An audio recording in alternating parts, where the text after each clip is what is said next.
ምንም ስራ የትም ሂድ ምንም ማስብ አሰራርን ካልቀየርክ አሁንም በከንቱ ነው የምትረክመው። በ100 ብር ጀምሮ በ1000 ብር በ50 ሺህ ጀምሮ በ100 ሺህ በሁለት ዓመት ጊዜ ሚሊዮነር የሚያደርጋችሁ ቢዝነስ ፕላን ነው በነፃ እየጨመረላችሁ ያለ ነው። ዘር ቀለም አይልም ቋንቋ ሃይማኖት ዘር ቀለም አይልም ቋንቋ ሃይማኖት ሁሉም ሰው እኩል ነው በላይ ቤት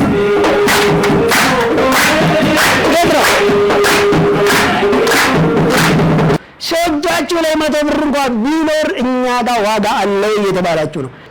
እድርና ቁቡን ተው የተባልነው ወደ ኋላ ትተን ማህበራዊውን አድርጉ ተብሎ የተነገረንን ጎንበስ ቀና ብለን እናሳካዋለን።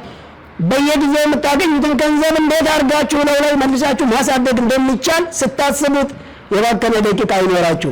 የበላይ የኪያ እኛ ልጆቻችሁ ስብናን ገንብተን የተከተልናችሁ ሰልጣኞች የሆንን በሚሊዮነር መንገድ አገልግሎት ሰጪ እንዲሁም ምንነግድ ጄሶን ቀላቅለን አንሸጥም እንጀራ ቀና ሰው ሆነናል ልቡ የሚራራ ቅቤውን ከድንች ከሙዙ ቀላቅሎ የሚሸጥ ሰው ይጥፋ ንጹህ ቅቤ ብሎ በርበሬን ከሸክላ ሙዝን ከቅቤ ጋር እንጀራን ከጀሶ ቀላቅሎ የሚሸጠው የዳሁን ገንዘብ በተወሳ ይውጣው በተወሳ ይልፈው ያንዱ ሀብታም ውሻ ሆዱን ይዘርግፋው።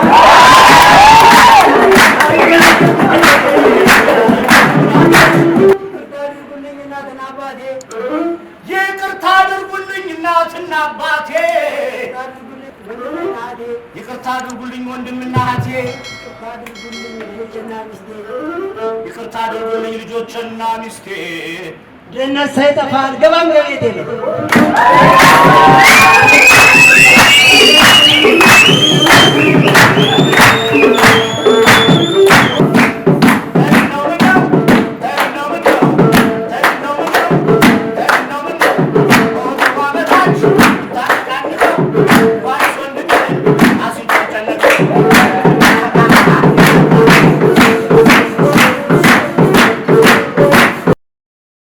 የሚሊዮነሮች መንገድ ልዩ የቴሌቪዥን ፕሮግራም። እጆት ላይ ምን ያህል ገንዘብ አለ? ብዙ ገንዘብ፣ ትንሽ ገንዘብ፣ ምንም ገንዘብ አሳስቦት በዚህ ታላቅ መላ ይዘን መጥተናል። ሚሊዮኖችን በአጭር ጊዜ ሚሊዮነር የሚሆኑበት የቢዝነስና የሥራ ጥበብ ስልጠና ልዩ የቴሌቪዥን ፕሮግራም የሚሊዮነሮች መንገድ በበላይ አትክልትና አስቤዛ መስራችና ባለቤትነት በበላይ መልቲ ሚዲያ ይዘጋጃል። ዘወትር ቅዳሜ ከምሽቱ 2 ሰዓት ጀምሮ በሀገሬ ቴሌቪዥን ይቀርባል። የሚሊዮነሮች መንገድ እንዴት ሚሊዮነር ሆናለሁ ብለው አይጨነቁም። እኛ ዘንድ በተግባር ተፈትነው ውጤታማነታቸው የተረጋገጠ የቢዝነስ ጥበቦችን ይኮመኮማል። ይሰለጥናሉ፣ ይማራሉ፣ ቢዝነስን ይጀምራሉ፣ ስኬታማ ይሆናሉ። የሚሊዮነሮች መንገድ ሰርቶ መለወጥ ይቻላል፣ ተችሏልም። የሚሊዮነሮች መንገድ ታዲያስ አለ ውድ አድማጭ ተመልካቾቻችን በመላው ዓለም ይህን ፕሮግራም የምትከታተሉና የልደት በዓልን የምታከብሩ ወገኖቻችን በሙሉ እንኳን ለጌታችን ለመድኃኒታችን ለኢየሱስ ክርስቶስ የልደት በዓል አደረሳችሁ አደረሰን እያለን በዓሉ የሰላም የፍቅርና የአብሮነት እንዲሆን እየተመኘን እነሆ በጉጉት የምንጠብቀው ሳምንታዊ የሚሊዮነሮች መንገድ የቢዝነስ ፕላን ስልጠና በይፋ ተጀመረ። እንኳን አደረሳችሁ፣ እንኳን አደረሰን።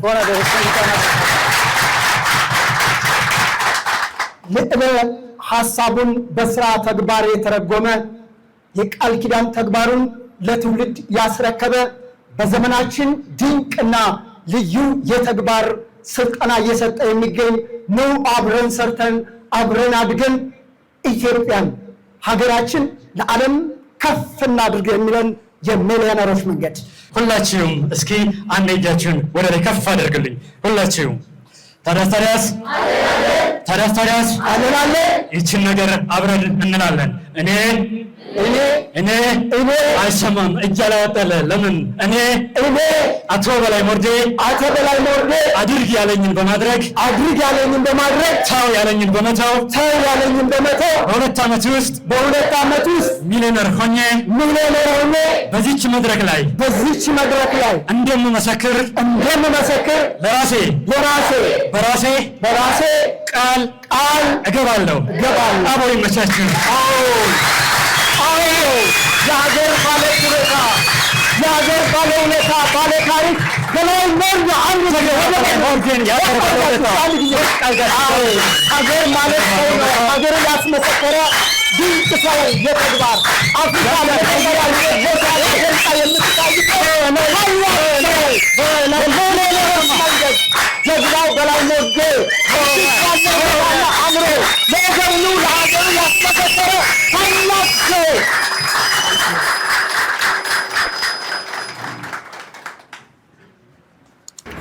ታዲያስ አላችሁ? ሳምንት እንዴት ነበር?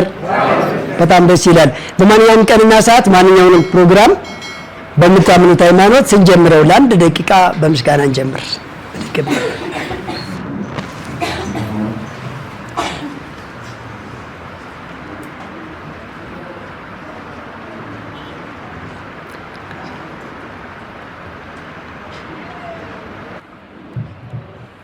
ሻረፍ በሉ። ይህ በማንኛውም ቀንና ሰዓት የሚሊዮነሮች መንገድ በሀገሬ ቴሌቪዥን እና በመላው በላይ ሚዲያ ብላችሁ በምታገኙ ሶሻል ሚዲያችን እንደዚሁም ዘወትር እሑድ ወሰን ኤምኤስ ህንፃ 5ኛ ፎቅ ላይ መታችሁ በአካል በነፃ ምንም ሳትከፍሉ የምትሳተፉበት የህይወታችሁን ምዕራፍ የሚጀምሩበት የምትጨርሱበትም ትልቅ ለመጪው ጄኔሬሽን የተሻለ የሚባለውን ነገር የምናስኬድበት የአመለካከትና የድህነት ችግርን እዚህ ጋር እንዲያቆም ዓለምን በሙሉ ተንቀሳቅሰን እድሜ ልካችንን ያገኘነውን የቀመርነውን ያዋቀርነውን ያደራጀነውን እንደዚሁም በራሳችን ድርጅት ላይና በቅርብ ሰዎች ላይ ስኬታማ መሆኑን ሞክረን አረጋግጠን ከጨረስን በኋላ ወደ እናንተ ይዘን የመጣነውን እድል እንደ መጀመሪያ ዙር ላይ 650 ሰዎች እያሳኩት፣ በሁለተኛው ዙር 11000 ሰዎች እየተጓዙበት፣ ሶስተኛው ዙር ላይ ግን በ100,000 ሰዎች እንዲሳተፉ ምዝገባውን ጀምረናል። እናንተ ደግሞ ተሳታፊ ስለሆናችሁ ለራሳችሁ አንድ ጊዜ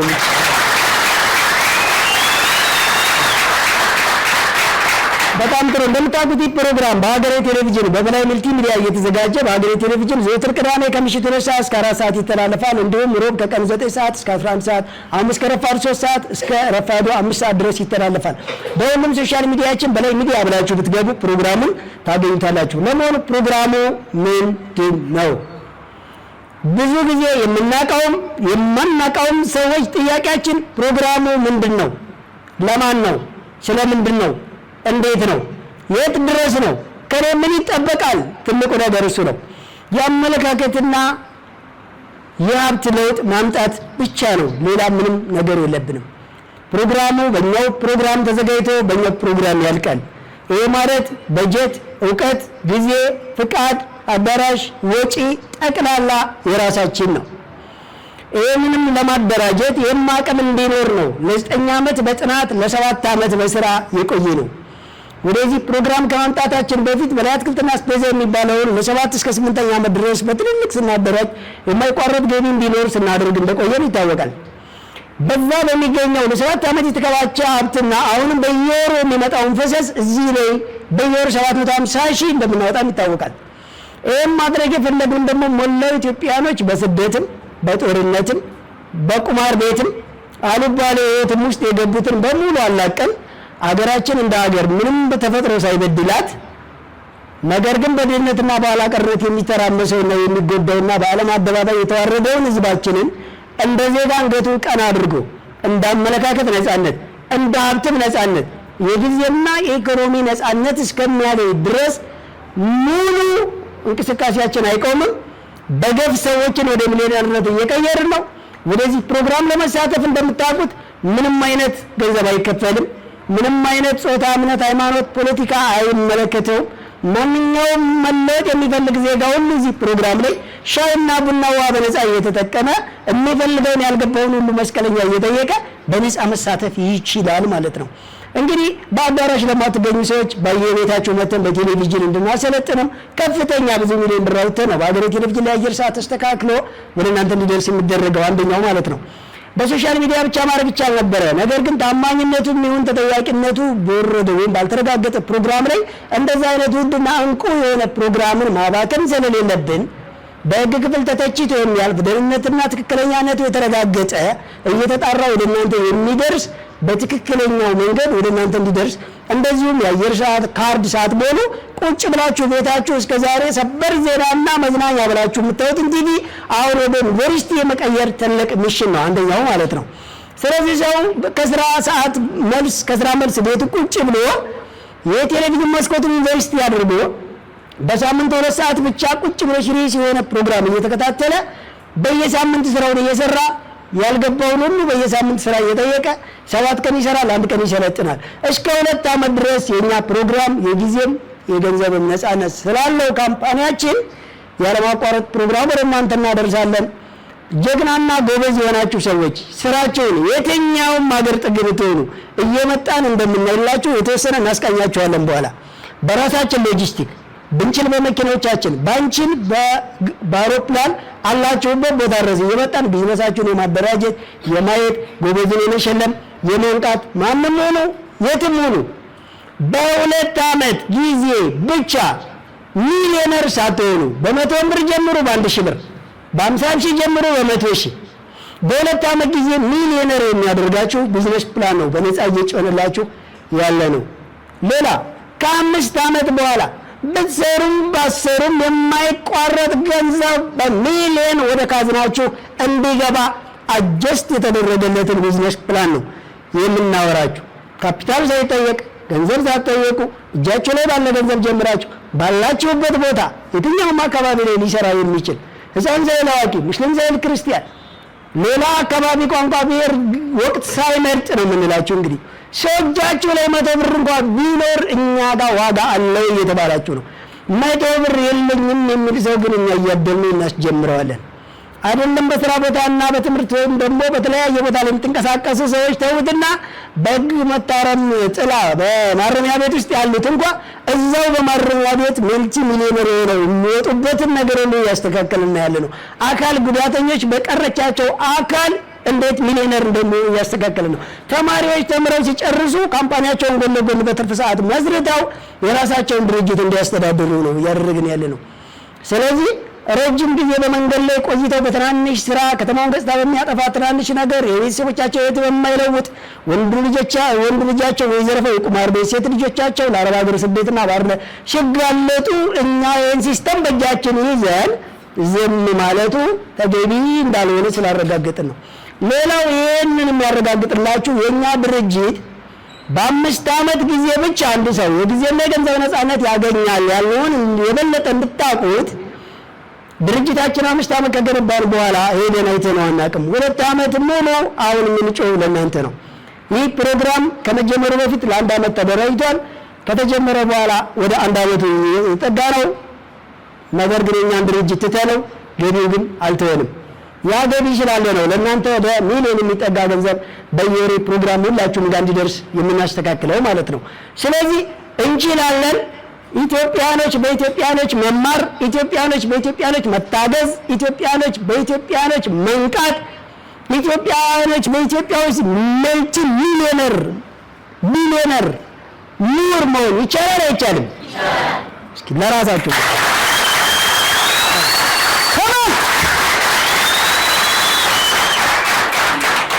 በጣም ጥሩ። እንግዲህ በማንኛውም ቀንና ሰዓት የምር ዘና ብለን የኢትዮጵያ ትንሣኤ ደርሶ ምንም አይነት የማንንም ድጋፍ ሳንጠይቅ የእርዳታ ድርጅቶችም እስከዛሬ ላደረጋችሁን ነገር እናመሰግናለን። የተሰደዳችሁትም እስከዛሬ ዓለም እንዳበላላይ ኢትዮጵያ እንዳፈራ ዋርዳችኋት ይበቃችኋል።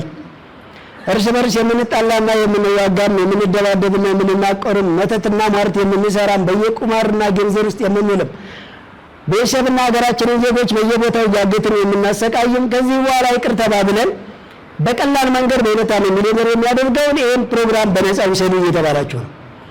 እናንተ እዚህ መምጣት ካልቻላችሁ ያላችሁበት እንመጣለን። ምንም አይነት ገንዘብ አያስፈልጋችሁም። ብቻ ወደኛ ኤምቲ ብላችሁ ተመዝገቡ። ኤቲ እያላችሁ አቴንዳንስ ሙሉ፣ በየወሩ ደረሳችሁበትን አሳውቁ።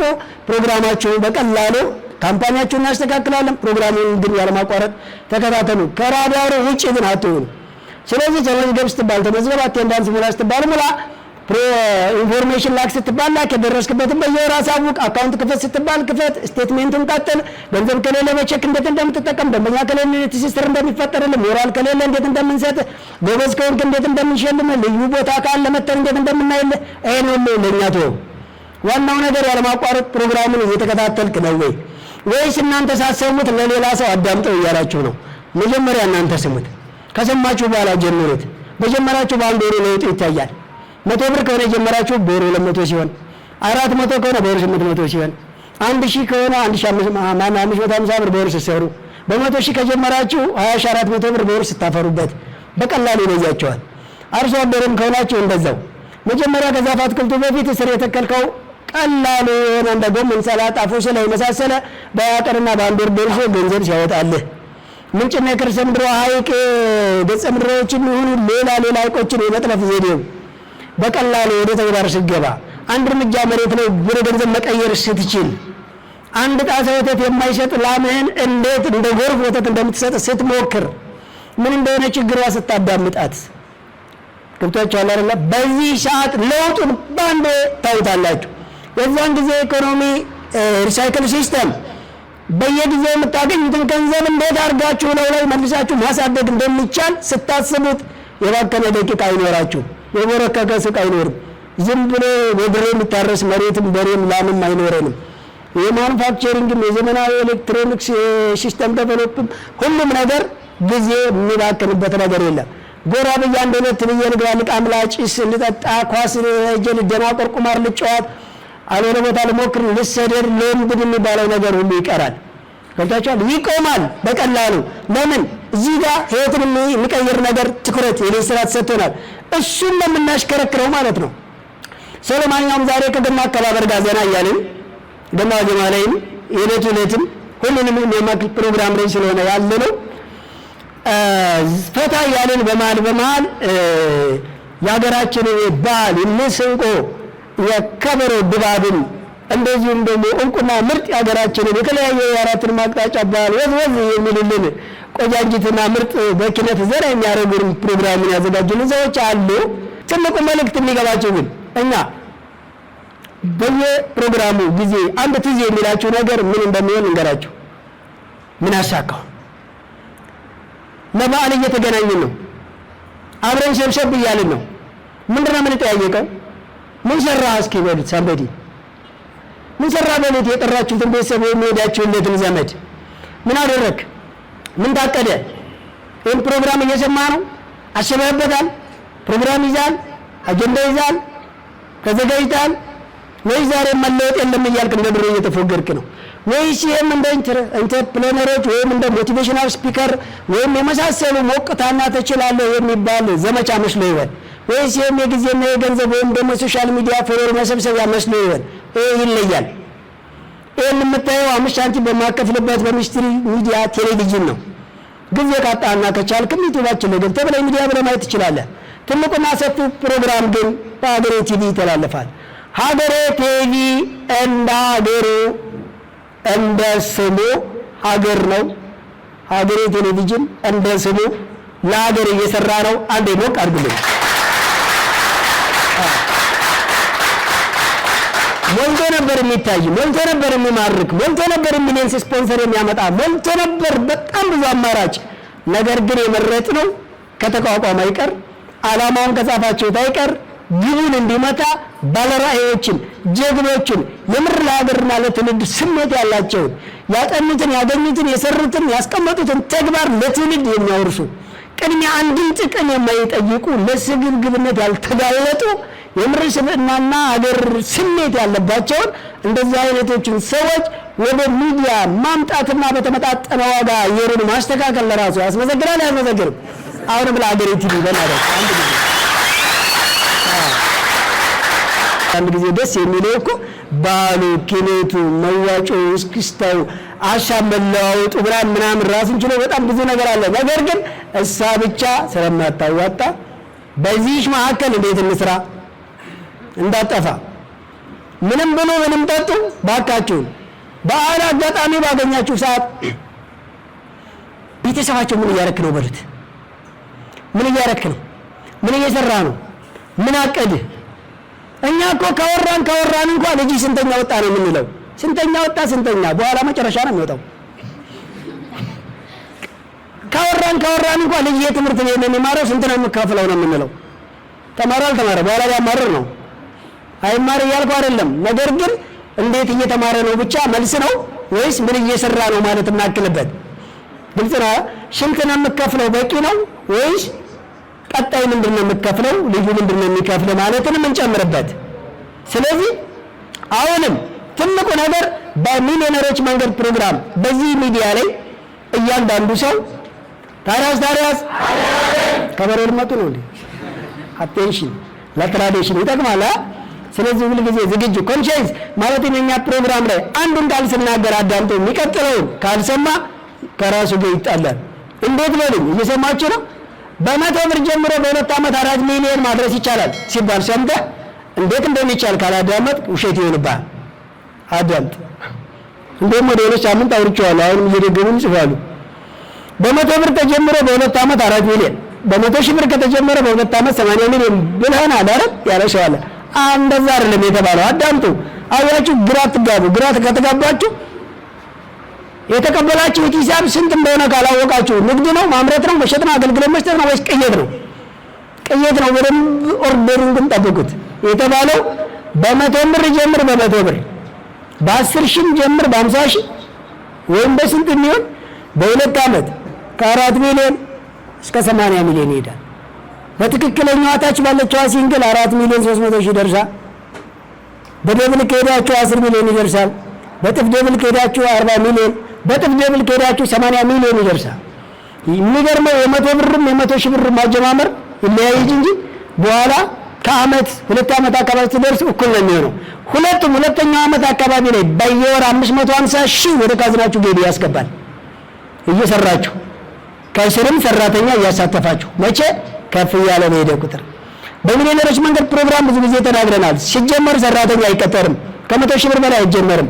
ይህንን ስንል ትልልቅ ካፒታል ያለን ሰዎች እንዴት እናድርግ ይሉና ትልልቅ ካፒታላቸው ባለበት ሆኖ ነገር ግን ትንንሹን በጓን ጀምሩት። 5 ዓመት ስላየሁት ማለት ነው። ግን ደስ የሚለው በእናታችሁ እንደኔ 5 ዓመት ሳሰለጥኑ በ2 ዓመት ሚሊዮነር ሆናችሁ በየቦታው እንደዚህ አይነት በላይ እንደዚህ አይነት የሚሊዮነሮች መንገድ እንደዚህ አይነት ፕሮግራም ከ2 ዓመት በኋላ በየከተማው በየእንጃው ላይ ተጥለቅልቆ ማየት ነው የምንፈልገው። እናንተ ሚሊዮነር ሆናችሁ የመጀመሪያ ዙሮች ደስ የሚለው የሆኑ ነው። ትንሽ እኮ ነው የቀረን። አይከናል ቄጠማ ሻጭ፣ ሚኒ ማርኬት፣ ማስቲካ ሻጭ ፋስት ፉድ ቤት ሲከፍት፣ ጥራጥሬ ነጋዴ በመኪና ጅምላ ሲነግድ፣ በበሬ የሚያርስ ወደ ትራክተር ሲዘር፣ አዟሪው ማዞሩን ትቶ ሰውን አዙሮ የሚያመጣ ማርኬት ማከፋፈያ ሲከፍት አይተናል። በደንብ ተቀጣሪው ቀጣሪ ሆኖ አይተናል። ኒው ሚሊዮነር ሆኖ በደንብ ነው ያየነው። በዚህ ፕሮግራም በአትክልትና አስቤዛ በቅጥር ከፈጠራቸው 10 ሚሊዮነሮች ወደዚህ በብሔራዊ መልቲ ሚዲያ እና በአገሬ ቴሌቪዥን በሚተላለፈው በዚህ ፕሮግራም ከ600 በላይ ሰዎች ሚሊዮነርነት በር ላይ እየገሰገሱ ነው ያሉት። ኦሬዲ ወደ 1 ዓመታቸው ይጠጋ ነው። ሁለተኛ ዙሪያቸው ወደ 3ኛ ወር ላይ 3ኛ ዙር ሰው ምዝገባ አለ። ከዚህ ከጥቂት ሳምንት በኋላ ወደ ኢንፎርሜሽን መላክና ወደ ስራው ትገባላችሁ። ለማለት ስራው ግቡ ስትባሉ ልልኮ ያሰባችሁት ኢንፎርሜሽን ምንድነው? ገብቷችኋል? ስም፣ ዕድሜ፣ ጾታ፣ አድራሻ፣ የስራ አይነትና መነሻ ካፒታል። ከዛ በኋላ አድርጎ የምትባሉትን ነገር የላካችሁት ካፒታልና የስራ አይነት ይወስነዋል። በየወር የሚያክል አንተ የሚያክል ማትረፍ አለብህ ብለን እንለቀዋለን። ያንን እንዴት ማትረፍ እንደምትችሉ በንግድ ብቻ አይደለም፣ በማምረት ብቻ አይደለም፣ በአገልግሎት በሁሉም ይቻላል። ያንን እንዴት እንደምታሳኩና እንዴት እንደምታተርፉ ግን በየሳምንት ስልጠናውን 4 ጊዜ ነው እንሰጣችኋለን። ምንድነው ያስቸገረህ? ጊዜ ነው እምቢ ያለ፣ ደንበኛ ነው እምቢ ያለ፣ ገንዘብ ነው አጠራቀም ያለ፣ ኮንትሮል አደረግን ያለ፣ ደንበኛ ነው አልያዝ ያለ፣ ሰራተኛ ነው አልታመን ያለ፣ ሙያው ነው የጠፋብህ፣ ሞራሉ ነው፣ ቤተሰቦች ናቸው ያስቸገሩ፣ ሰፈሩ ነው፣ መንግስት ነው፣ የሰፈር አስቸጋሪ ሰዎች ናቸው። ምንድናቸው? እሱን ልናስቆምን እንዳይመስልህ ታዲያ አደገኛ ጥራ እናጥርልን። እንዴት ራስህ እንደምትቋቋመው ነው የምንነግርህ። እንዴት አንተ ከነሱ እንደምትሻል ነው የምንነግርህ። ጭንቅላትህን አልተጠቀምክም። እነሱ ራስ ማነው ክንዳቸውን ጉልበታቸውን ካስፈለገም ቂጣቸውን ሊጠቀሙ ይችላሉ። አንተ ግን ጭንቅላትህን ተጠቀም። ያንተ ክንድ ምን ይሁን ጭንቅላት። በእያንዳንዱ ዘርፍ የሥራ ፕሮፌሽናል ስልጠና እንዳትጠይቁን። የአሰራር የቢዝነስ ፕላን ፕሮፌሽናል ትሬነሮች ነን እኛ። ሁሉም አይነት ስራ ከኛ ቢዝነስ ፕላን ጋር ይገናኛል። ሁሉንም አይነት ሙያ ገብተን ግን እያንዳንዷን ቁስ ማሰልጠን አይጠበቅብንም። 1800 ስራ ኢትዮጵያ ውስጥ አለ። ሁሉም ከኛ ጋር ቢዝነስ ፕላን ወስዶ ሊንክ አድርጎ ሚሊዮነር መሆን ይችላሉ። በ2 ዓመት ሚሊዮነር፣ ከ5 ዓመት በኋላ መልቲ ሚሊዮነር፣ እስከ 2 ዓመት ያለማቋረጥ ማህበራዊ ህይወትን ሙሉ ትቶ መስራት፣ ከ2 ዓመት በኋላ ስራንም ማህበራዊ ህይወትን ማስቀጠል፣ ከ5 ዓመት በኋላ ስራውን ሙሉ በሙሉ አቁሞ ጠቅላላ ማህበራዊ ህይወት ብቻ መኖር። አሁን እኛ እየኖርን ያለነው ማህበራዊ ህይወት ብቻ ነው። ደስ አይልም? እንዴት ደስ ይለኛል!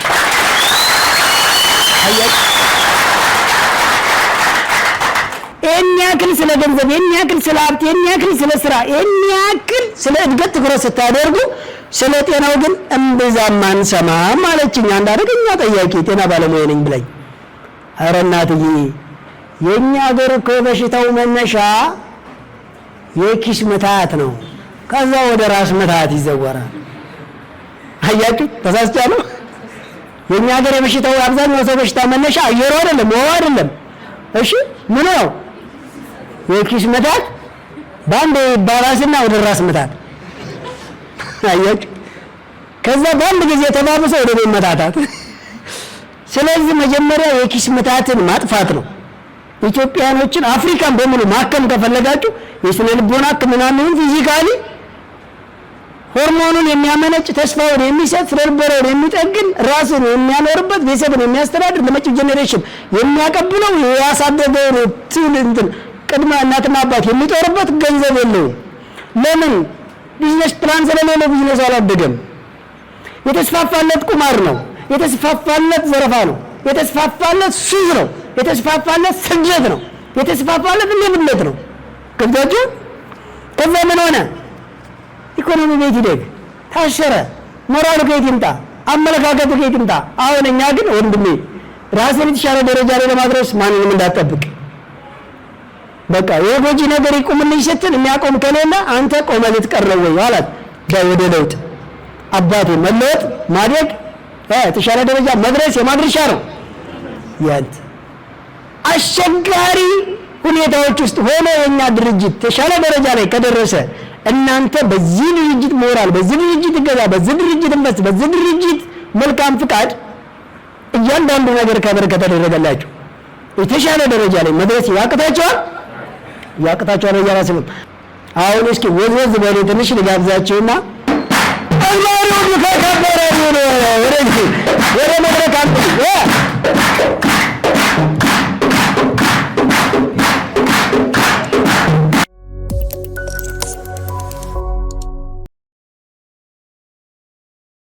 በአፍሪካ የመጀመሪያ የሆነውን የሚሊዮነሮች መንገድ የቢዝነስ ፕላንና የሥራ ጥበብ ሥልጠናን አዘጋጅቶ ያለምንም ክፍያ በነጻ ለህብረተሰቡ በማደል ፋና ወጊና አብሪ ኮከብ ነን።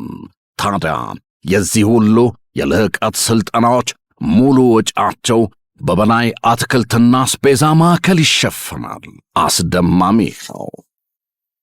እርሶም ከበላይ አስቤዛና አትክልት ሲሸምቱ በአገልግሎታችን ይደሰታሉ። በሀገራችን የቢዝነስ ስልጣኔ ላይ አሻራውን ያትማሉ። በአንድ ጠጠር ሁለት ወፍ ይሏል። ይህ ነው በላይ አትክልትና አስቤዛ። ቁጥር 1 ካራ ኮተቤ መድኃኔ ዓለም መግቢያ 60 ሜትር ገባ ብሎ። ቁጥር 2 በእድሳት ላይ ነው። ቁጥር 3 ወደ ኮተቤ ገብርኤል በሚወስደው አዲሱ አስፓልት ላይ። ቁጥር 4 ወሰን ወደ ራእይ ጤና ጣቢያ መግቢያ ከዋናው አስፓልት 30 ሜትር ገባ ብሎ። ቁጥር 5 ፊጋ መስቀለኛ ወደ መገናኛ ታክሲ መያዣው ጋር ከ500 በላይ የእርሻና የፋብሪካ ምርቶችን በአንድ ቦታ ፍጹም በተመጣጣኝ ዋጋ ይሸምቱ፣ ይንበሽበሹ። በ0911 992411 ሃሎ ይበሉን። በላይ አስቤዛ ማዕከል የጊዜውና የኢኮኖሚው ብቸኛ አጋር። በላይ አስቤዛ ማዕከል። በጥናት በሥራ በምርት በንግዱ ሀብትና ትረፍርፈው ስኬት ጋር ሲሄዱ ጤና ካልቀደመ ከንቱ ነው መንገዱ። ዶክተር ትዕግስት አጠቃላይ የሕክምና ክሊኒክ የምንሰጣቸው አገልግሎቶች አጠቃላይ የአዋቂና የሕፃናት ሕክምና፣ የማኅፀን ሕክምናና የግርዛት አገልግሎት፣ የቆዳና የአባለዘር ሕክምና፣ መለስተኛ የቀዶ ጥገና አገልግሎት፣ የዓይንና የጆሮ ሕክምና፣ የኩላሊት፣ የኮሌስትሮል፣ የጉበት ኤንዛይምና የቫይታሚን ዲ ሕክምና፣ የሆርሞን፣ የጨጓራ፣ የእንቅርት የሚጥል በሽታ ሕክምናን በጥራት ይሰጣል። ዶክተር ትዕግስት አጠቃላይ የሕክምና ክሊኒክ አደረጃጀታችን ልዩና ከፍ ያለ ነው። የተሟላ ላቦራቶሪ፣ ዘመናዊ አልትራሳውንድ፣ ኬሚስትሪ፣ የልብ ኢሲጂ፣ ሲቢሲ ሁሉን አሟልተን ከእውቅና ስመጥር ባለሙያዎች ጋር እንጠብቀዎታለን። በተጨማሪም ለመንጃ ፈቃድ ሙሉ የጤና ምርመራ፣ ዓመታዊ የተሟላ አጠቃላይ የጤና ምርመራን በልዩ ሁኔታ እንሰጣለን። አድራሻችን ሰሚት 72 ቴሌና ንግድ ባንክ ያለበት ኤፍኢ ግሩፕ ሕንፃ ግራውንድ ላይ በ0947 820000 በ0911 673365 ላይ ሃሎ ይበሉን። ዶክተር ትዕግስት አጠቃላይ የሕክምና ክሊኒክ ለጤናው የሚመርጡት። ለነጻነቶ ልዩ ምርጫ ነጻነት አትክልትና አስቤዛ። ከአንድ ቦታ ሳይወጡና ሳይወርዱ ሳይንከራተቱ አስቤዛውን ከነጻነት በምቾት ይዘዙ፣ ይሸምቱ። ፍራፍሬና ጥራጥሬ፣ ፍሬሽ አትክልቶች፣ ቅመማ ቅመሞች፣ የፋብሪካ ምርቶች፣ የንጽህና መጠበቂያና የባልትና ውጤቶች፣ የእንስሳት ተዋጽኦና የዳቦ ምርቶች፣ ሁሉንም ከአንድ ቦታ ከነጻነት አስቤዛ። እንደ ትእዛዞ ዴሊቨሪን ጨምሮ ልዩና ፈጣን አገልግሎት እንሰጣለን። ይምጡ። ቁጥር 1 ካራ አርሴማ ሰፈር፣ ቁጥር 2 ጎሮ አደባባይ ወደ ሰፈራ መሄጃ፣ ቁጥር 3 ከፔፕሲ ወደ አያት በሚወስደው መንገድ ሰሚት 72 ፕላዛ ግራውንድ ላይ። ለበለጠ መረጃ በ0939 115529 ሃሎ ይበሉን። ነጻነት አስቤዛ ይመርጡናል።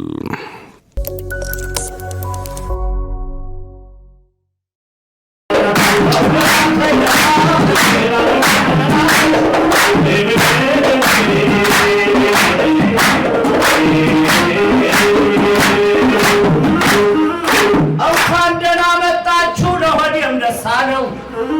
እንጀራ ሲበላ አንዱ አምላክ ባደለው። አዲሱ ፖሊሲን አልቀረም ተነድፎ፣ ዘንድሮ ጨምሯን የሴቶች ተሳትፎ። በርቱ ተበራቱ፣ እንወዳችኋለን። እናንተ እዚህ ስትመጡ እኛ ቤት እንጠብቃለን።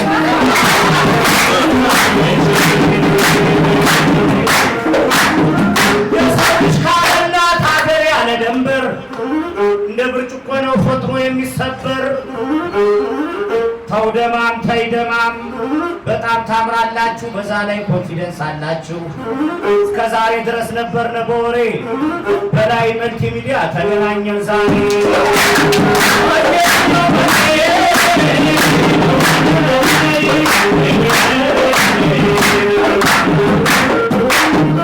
ማሲንቆው ከራሴ ግጥሙ ከበላይ ነው። ማሲንቆ ከራሴ ግጥሙ ከበላይ ነው። ዛሬ የመጣችሁት አጠቃላይ ከእናንተ ይጠበቃል። በእውነቱ እዚያ አካባቢ አንዳንድ ሰው ሞይ ነው ለቀይ ይበለጣል፣ የጥቁር ሽምብራ ወጡ ይጣፍጣል።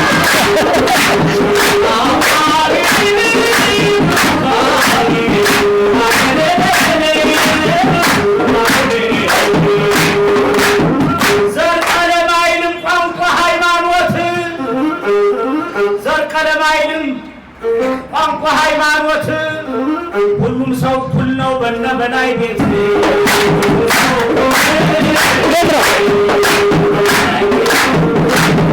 ስማኝ አንተ ትውልድ ስማኝ አንተ ነግድ በሀገሬ ቲቪ በነ በላይ ሚዲያ በሚሊነር መንገድ በጣም ደስ ይለኛል። መስራት ያስከብራል፣ ነፃነት ያቆራል። በየደረሱበት የልብ ያናግራል።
ለተወሰነች ደቂቃ ነው የምንቆየው።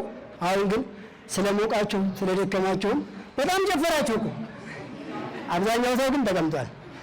እዚህ ጋር እስኪ ተነስተው የሀገራችንን የበዓል ድባብ ዱብ ዱብ ብላሉልን ከእናታችን ጀምሮ አንድ የሞራችሁትን በዚህ አይነት አይደለም በተለየ ከልብ እናመሰግናለን። ሁሉንም መስኮት ከፈትፈት አድርጉትና አረፍ ብላችሁ ሻይ ቡና ውሃ ተጠቀሙ። ሁሉንም ከቨር የሚያደርገው በላይ አትክልትና አስቤዛ ማዕከል ነው።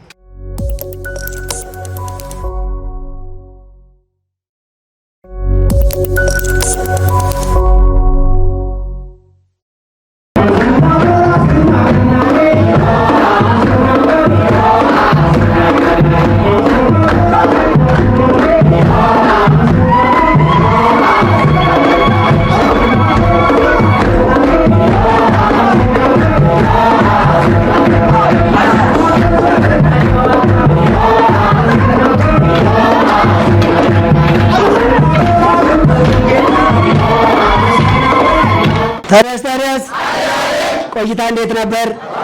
ታዲያስ ስታይል በጣም በሚገርም ሁኔታ ተነጋግታቸዋል፣ ተመችቷቸዋል።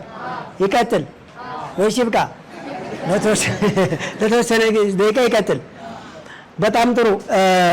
በሚገርማችሁ ሁኔታ ለጎበዞች፣ ለአንበሶች፣ ለታታሪዎች፣ ለአዳማጮች ሚሊዮነርና ምሁር ለወገን ደራሽና ራሱን የቻለ ዜጋ መሆን ለሚፈልጉ ሁሉ እንደነገርናቸው ጊዜያችንንም ገንዘባችንንም እውቀታችንንም ፍቅራችንንም ነውና የምንሰጠው።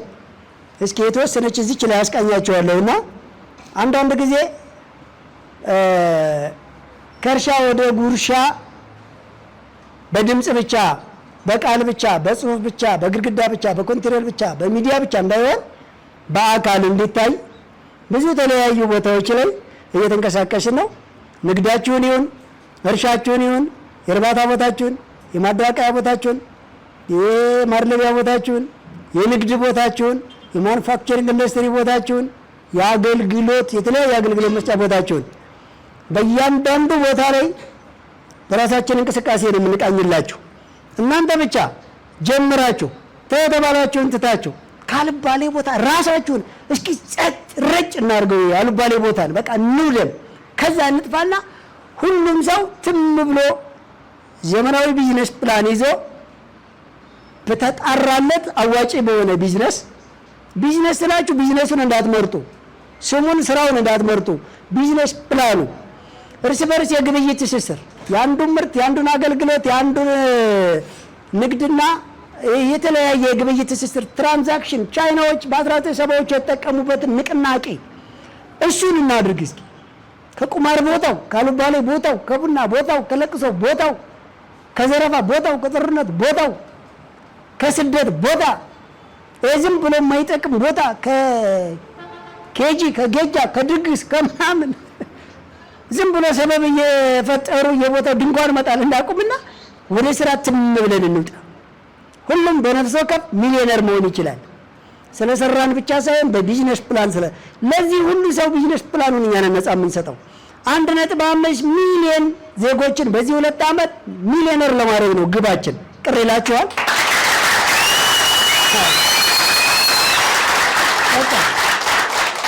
አይቼዋለሁ እንዳትሉ። እናንተ ያያችሁት እስከ ዛሬ በጨለማ ነው፣ በጭፍን ነው። ብዙ ደክማችኋል። እያየን እኮ ነው። አንድ ገንዘብ ያገኘ ሰው ከውጭም ይምጣ፣ ከዩኒቨርሲቲ የሚወጣ፣ ከትምህርት የሚያቋርጥ፣ ከገጠርም ይፍለስ፣ ከቅጥርም ጨርሶ ይውጣ፣ ብቻ ገንዘብ ካገኘ ሄዶ ድርጅት ይከፍታል። እስከ ዛሬው ትልቅ ድክመታችን አስቡበት። ከዛ በኋላ ወደዛም ሲለው ወደዚህም ሲለው ግራ ይጋባል። ኮንትሮሉ እንዴት፣ እድገቱ እንዴት፣ ደንበኛው እንዴት፣ ምንም ንቅንቅ የሚል ነገር የለም። ይጨነቃል። ቆይ ብር ነው ያነሰኝ ብሎ ከባንክ ይበደራል። ተጨማሪ ዕዳ፣ ተጨማሪ ጭንቀት። አሁንም ንቅንቅ አይልም። ቆይ እንዴት ነው ነገር ብሎ ከውጭ ያስልካል። አሁንም ምንም እንዴ ምን አይነት ነገር ነው የተፈጠረው ብሎ እንደገና ዘርፍ ይቀይራል። ሌላ የኢኮኖሚ ጦርነት። ቆም ብሎ ያስብና አገር ይቀይራል። አንዳንዱ ሰው ሃይማኖትን ይቀይራል። አሁንማ ጾታውን ለመቀየር ሰው እያፈላለገ ስለቀየራችሁ የሚቀየር ነገር የለም። ምንም ስራ የትም ሂድ ምንም ማስብ አሰራርን ካልቀየርክ አሁንም በከንቱ ነው የምትደክመው። የመጨረሻ ላይ ወይ ሟርተኛ ወይ ጦረኛ ወይ ንቀኛ ወይ ስደተኛ ትሆናለህ ወይ ተስፋ ትቆርጣለህ ማለት ነው። ህዝባችን ደቋል። ሀገራችን አይደለችም የተበደለችው ጎበዝ፣ ህዝባችን ነው የተበደለ። ህዝባችን ደቋል። በጣም ብዙ ግኝት ያላቸው ዜጎች ለግኝታችን ገንዘብ ካልተሰጠን ብለው እንቃርገው ይዘውት እያረጁ ነው። ወይ እኛ ገንዘብ አንሰጥ ወይ እነሱ ግኝታቸውን አይሰጡን። እንዴት ነው አይታችሁት? ወይ ህዝብ አይሰጥ ወይ መንግስት አይሰጥ ወይ ባለቤቱ አይሰጥ ወይ ባለሙያውና ፈላስፋው ለኛ አይሰጥ። ተፋጠን ቀረን። ትላንትኛ ሀገር የነበረ እጽዋት ጀርመን ሄዶ በውድ መድኃኒት እየገዛ ነው። እንዴት ይደረግ? ስለዚህ ይህንን በቀል ይህንን ቂም ለመበቀል ነው እኛ መስጠት እያስተማርን ነው ለኢትዮጵያኖች። ስንሰጥ ግን ገንዘብ አይደለም፣ ገንዘብ አንሰጥም። ገንዘብ ከሰጠን እኛ ባላት እናንተ ዳ የሞራል ዝቅጠት ነው የምናመጣባችሁ። መስመሩን ማሳየት፣ እጅን ይዞ ማለማመድ፣ አንድ ሲራመዱ ሁለት እንዲራመዱ ማስከተል፣ አብሮ እጅ ለእጅ ተይዞ ሀብታም መሆን የመጨረሻ ግባችን የሚሆነው ይሄ ብቻ ነው። ከዚህ ውጭ ምንም ግብ የለንም። ስኬት ልምምድ ነው ጎበዝ፣ አትፍሩት። በየጊዜው ምለይን ነው። ሀብታምነትም ልምምድ ነው። የምትፈልጉትን ስኬት ሁሉ ለማሳካት 5 የስኬት ህግ ብቻ ነው ያለው። ከዚህ ውጭ አትፈላሰፍ። እድሜ ጥግ ስለተማርክ፣ አገር ጥግ ስለሄድክ፣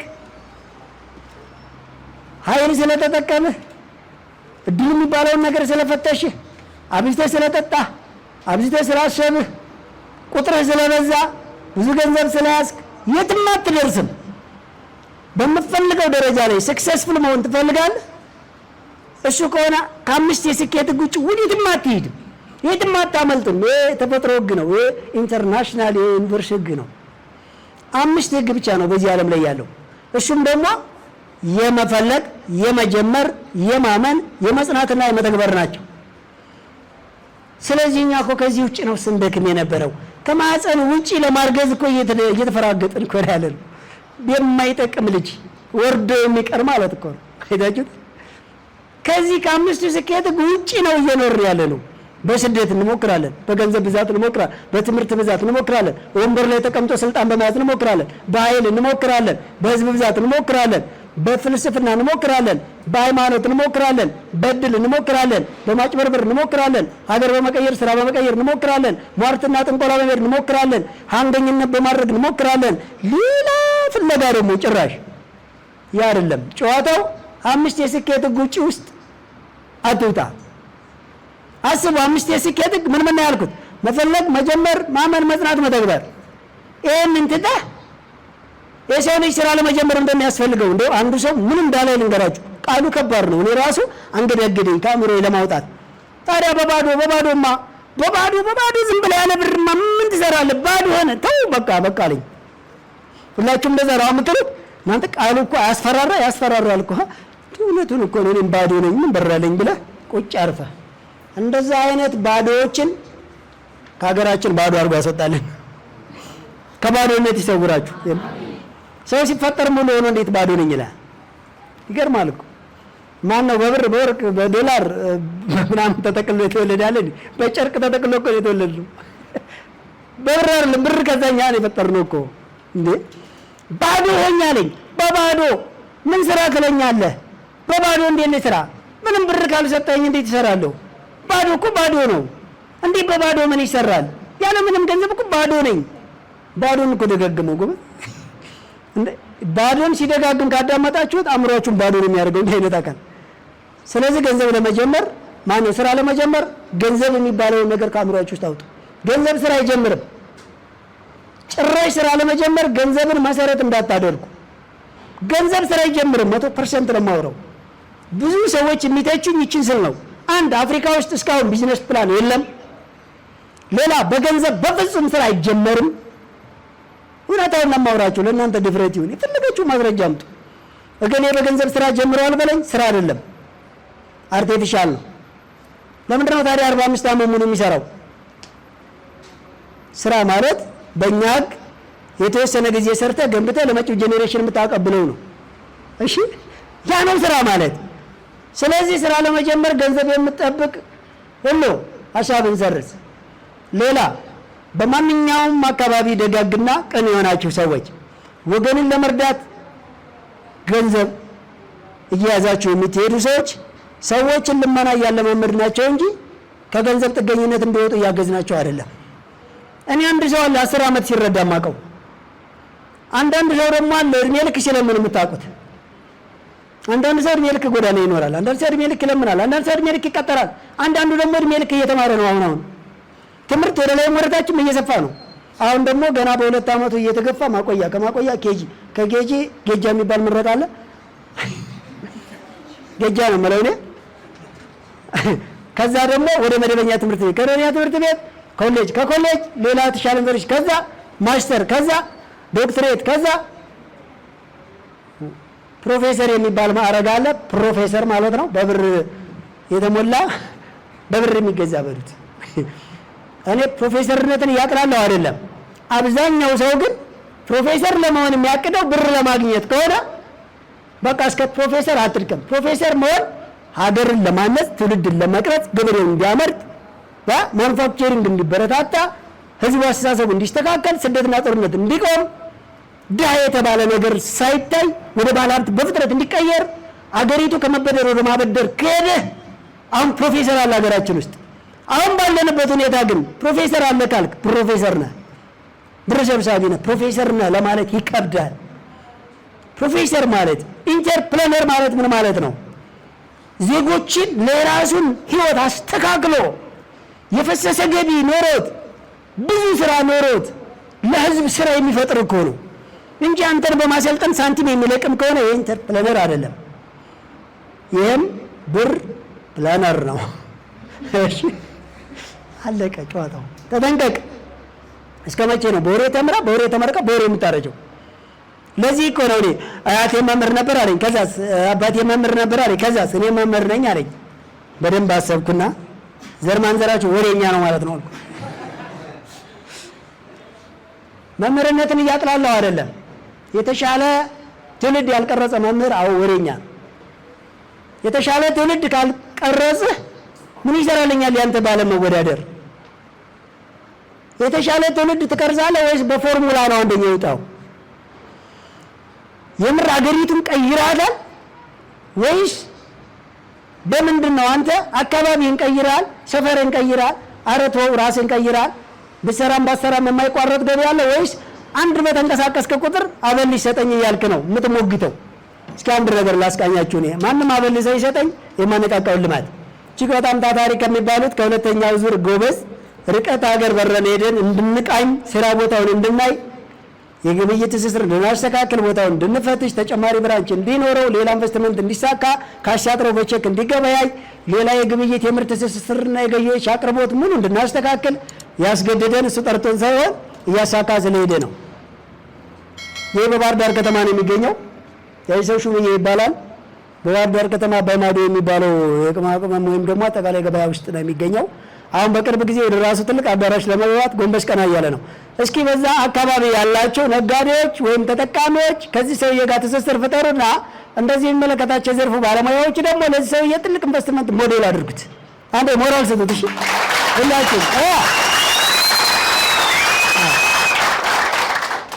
ይሄ ማን ነው? ዘይድ የቆመው ስሱቅ ውስጥ ማን ነው? ማን ነው? አበል ከፍላችሁታል? አዋጡ ተብላችኋል? እሱም አልከፈለ እናንተም አልከፈላችሁ። የራሴ ድርጅት ነው የሚከፍለኝ። እሺ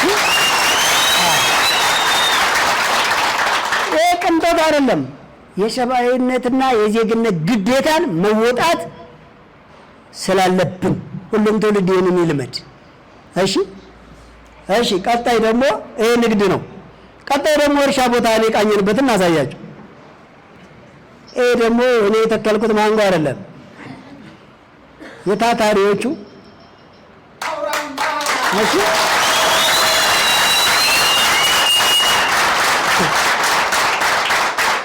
የታታሪዎቹ በኢትዮጵያ ውስጥ የተጻፈውን ሕገ መንግስት ግን እነሱ ቀድመው የኖሩ በኢትዮጵያ ውስጥ የሚሰበከውን የሃይማኖት አትዝረፍ፣ አትግደል፣ አታመንዝር፣ አትስረቅ ምናምን የሚባለውን ቀድመው የኖሩ ግን ያልተዘመረላቸው ብዙ ሕዝብ ያላዳመጣቸው ከከተማ ርቀው በደን ውስጥ የሚገኙ በራሳቸው እንቅስቃሴ ብቻ የሚገኙ የክቡር ዶክተር ዙምራ ቤተሰቦች አውራምባ ማህበረሰብ ኢንዱስትሪ ነው። ይህንን ማህበረሰብ ግን እንደ ቀልድ ጥሎ ነው እነ ፈረንሳይና የተለያዩ የአውሮፓ ሀገሮች እውቀታቸውን ብርብር አድርገው እንደ ወትሮና እንደተለመደው እየወሰዱት ነው። እንዴት በተግባር መኖር ተቻለ? እንዴት በአንድ መናበብ ተቻለ? እንዴት አለመስረቅ፣ አለመረበሽ፣ አለመስነፍ፣ አለመጣላት፣ በአንድ ማሰብ፣ ሌላ ልጅ ስታሳድግ የነበረችን አሮጊት አስገብቶ መጦር፣ ሌላ ልጅ ሲያሳድግ የነበረን አዛውንት አምጥቶ መንከባከብ፣ ሌላ ሰው ደስታውን ተጠቅሞ ወልዶ የጣለውን ህፃናት አምጥቶ ማሳደግ፣ ወጣትን ካልባሌ ቦታ ከመስከር፣ ከማቀም፣ ከመጫስ፣ ከመረበሽ ሰብስቦ ስራ ላይ መጣድ ምን አይነት መታደል ነው? እስኪ አንድ ጊዜ የዛ ኢንዱስትሪ ቦታቸውን ደግሞ ላስቃኛችሁ። ይሄም እዛው ነው እንግዲህ ጥሩም እንደዛ አይነት ታታሪና ጎበዞች ስትሆኑ በሰፈራችሁ ምን አይነት ውብ ከተማ እንደሚገነባ እርሻችሁ ላይ ምን አይነት የከርሰ ምድሯ የምርጥ ዘር እያንዳንዷ እንዴት ያለ የግብይት ትስስርና የሰላምን ሁኔታ ጭምር በማስተባበር ሁለቱንም አካል በማናበብ ኢንቨስትመንታችሁ እንዲሻሻል የካሽ እጥረታችሁ እንዲቀረፍ ያቅርቦትም ሆነ ምርታቸውን የሚሸጡበት መንገድ በማመቻቸት በሚፈለገው መንገድ ሁሉ ማንንም አካል ሳንጠራ በራሳችን ሁሉንም በፍቅርና በተግባር በመማረክ መንገዱን ነፃ አድርገን ኢኮኖሚያችንና ህዝባችንን እንታደጋለን። በእርግጠኝነት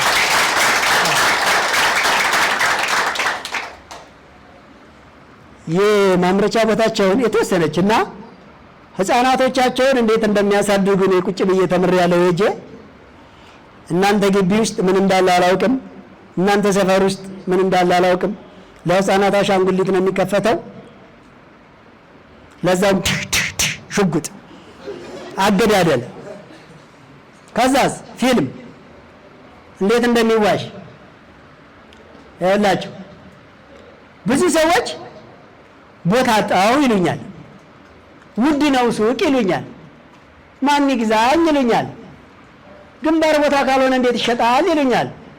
የምታዩት እኮ ከከተማ 12 ኪሎ ሜትር የራቀ ፍጹም ደን ውስጥ ያለ ሱቅ ነው። የሚያወራም በማህበረሰብ ሱቅ ነው። እንደ ጉድ ይቸበቸባል። ሞራል በእናታችሁ በደንብ ስጡልኝ።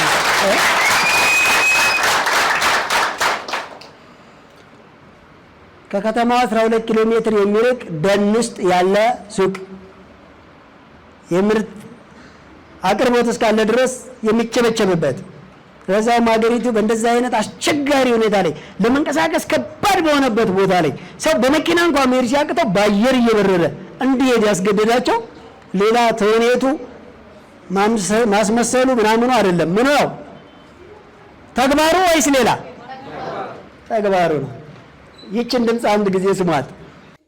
እንዴት ዋላችሁ ልጆች?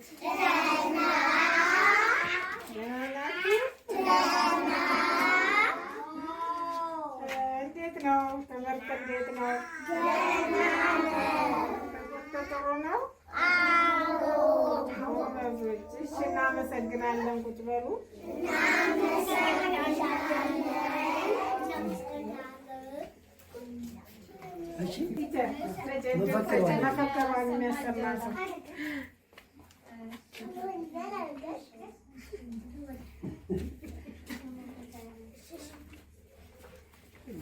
እጃችሁን አውጡ።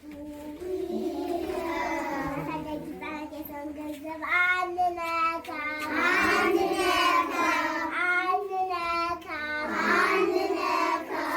ነገ ለባለቤቱ መልሳለን።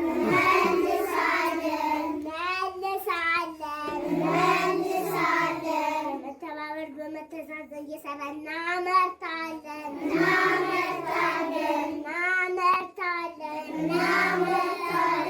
ሰላም ኑሯችን ይለመልማል።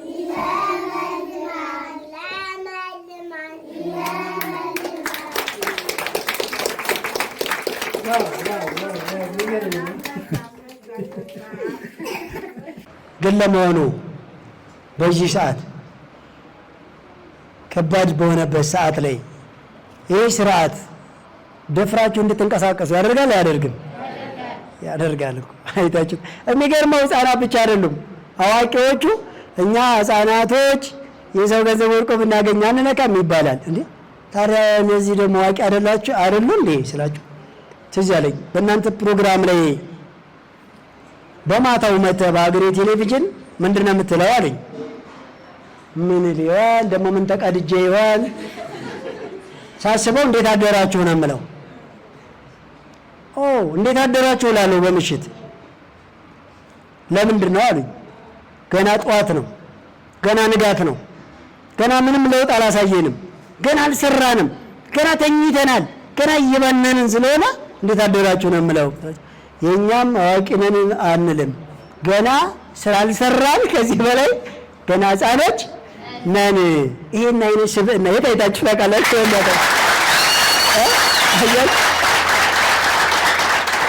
እና የምር እኔ 12 ሀገር ላይ ከኢትዮጵያ ውጪ ስንቀሳቀስ ኢትዮጵያ 65 አካባቢ ጥናት ስሰራ እንዳለመታደል ነው የእነሱን አካባቢ ትልቁን ቦታ አልደረስኩበትም ነበረ።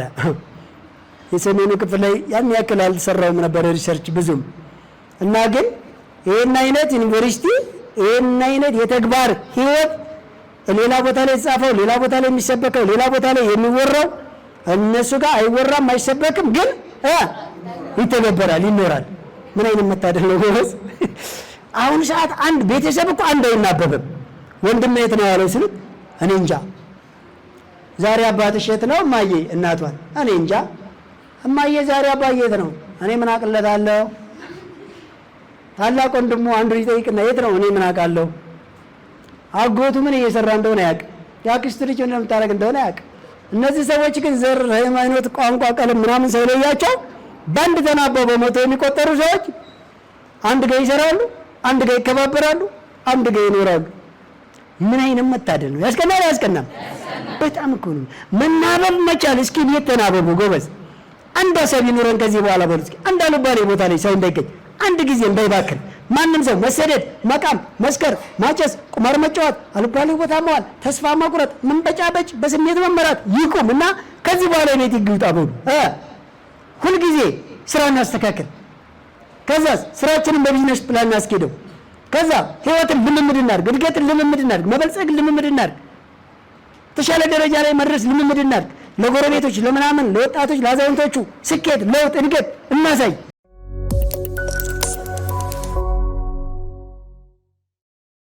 ጥሩ። ስለዚህ ለማንኛውም እስኪ በርቀት ያሉትን ጥያቄዎች የተወሰነ ጥያቄ አለች።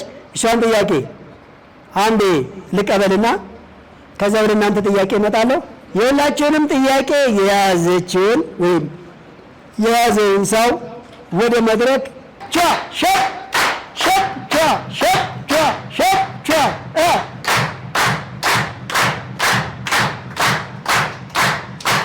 ጥያቄ ቁጥር 1 የምኖረው አረብ ሀገር ነው። 11 ዓመት ሆኖኛል። ባለ ኢትዮጵያ ነው የሚኖረው። እስኪ በ50 ሺህ ብር ስራ ጀምር ስለው እጣም በማይገዛ ብር ንግድ ብሎኝ ቁጭ አለ። አቶ በላይ እኔ ልምጣና ጀምረው እውነት ትልቅ ደረጃ ደርሳለሁ? አረ በጣም በጣም እጣን የሚል ስራ እንጂ እጣን የሚገዛ ብር ነው ጠየቀኝ።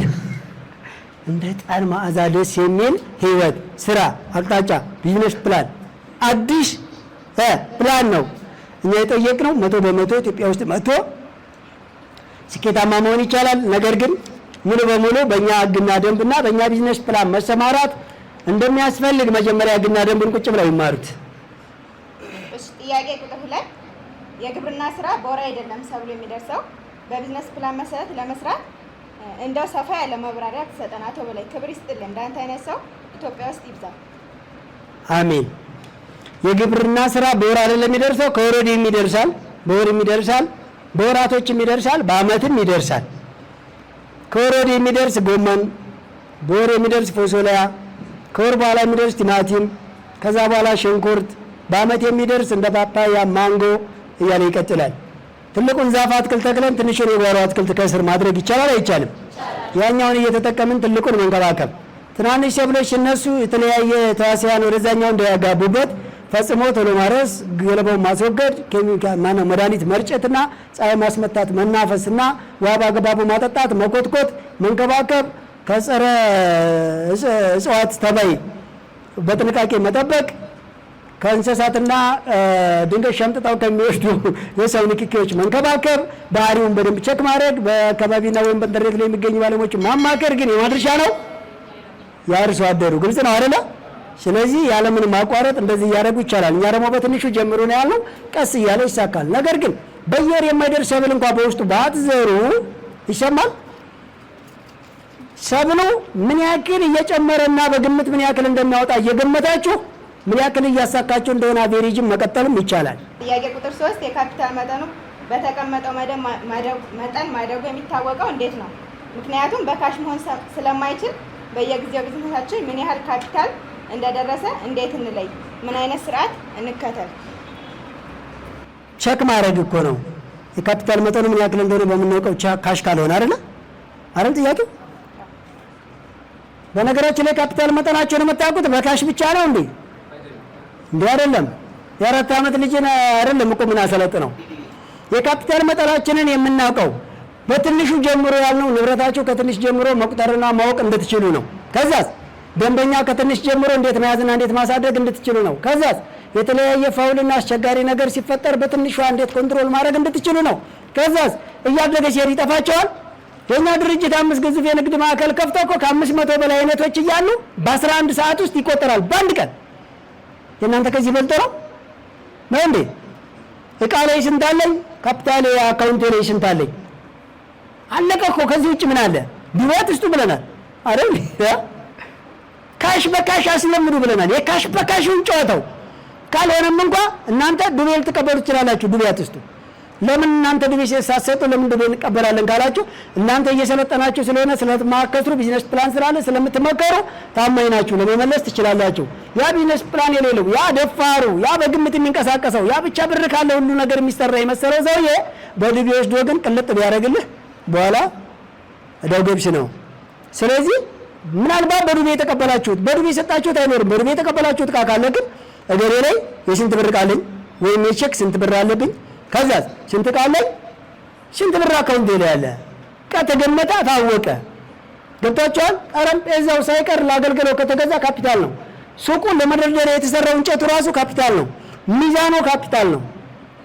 ገብታችኋል? እያንዳንዱ የኮምፒውተር ምናምን ካላችሁ ካፒታል ነው እንጂ ካሽ ብር ወይም ደግሞ ነገ የምትሸጠው ዕቃ ብቻ አይደለም። እነሱ ሁሉ ተደማምረው ካላችሁ ጥሬ ብርና ቤት ውስጥ ያለው ዕቃ ሙሉ ተደምሮ ያላችሁ ካፒታል ይሄን ያክል ሲደርስ አሁን አሻክቻለሁ ማለት ይቻላል። ግልጽ ነው። ቀጥይ። እሺ፣ ጥያቄ ቁጥር 4 ሰላም የሚሊዮነሮች መንገድ የቢዝነሱ ሰልጣኝ ነኝ። መስከረም 26 2018 በ500 ብር ስራ ጀምሬ ነበር። እስከ 2ኛ ዙር አሳክቼ ለ3ኛ ዙር እና ከዚያ በላይ ለማሳካት ቦታ የለኝም። ለመከራየት አቅሜ አይችልም። ገበያ ለመውጣት ተቀጣሪ ሰራተኛ ነኝ። የምኖረው ተከራይቼ ነው። አቶ በላይ ምን ትመክረኛለህ? ምንስ ላድርግ? ስንት ነበር ካፒታል? ይቅርታ 500 ብር። የምር በ500 ብር የተጀመረ ካፒታል ሁለተኛው ወር አይደል? በሁለተኛው ወርና ሶስተኛው ወር ያስቸግራል? አያስቸግርም። 450 ብር ምናምን እኮ ነው መጀመሪያው ወር ላይ። ሶስተኛው ወር ላይ ነው ሁለተኛው ወር ላይ ምናምን ነው። አያስቸግርም። በትርፍ ሰዓት በደንብ ስላልሰራ እንጂ ገበያም መንገድ መውጣት አይጠበቅብህም።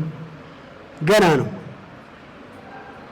በቀን አይደል እንደ 1000 ብር የሰራው ጓደኛችን እዛም ሰራብን መስሪያ ቤት ውስጥ በስንት ጀምሮ? በ5 ብር ማስካ ጀምሮ እኮ ነው። አሰራር ሲስተሙን በደንብ ያውቁት።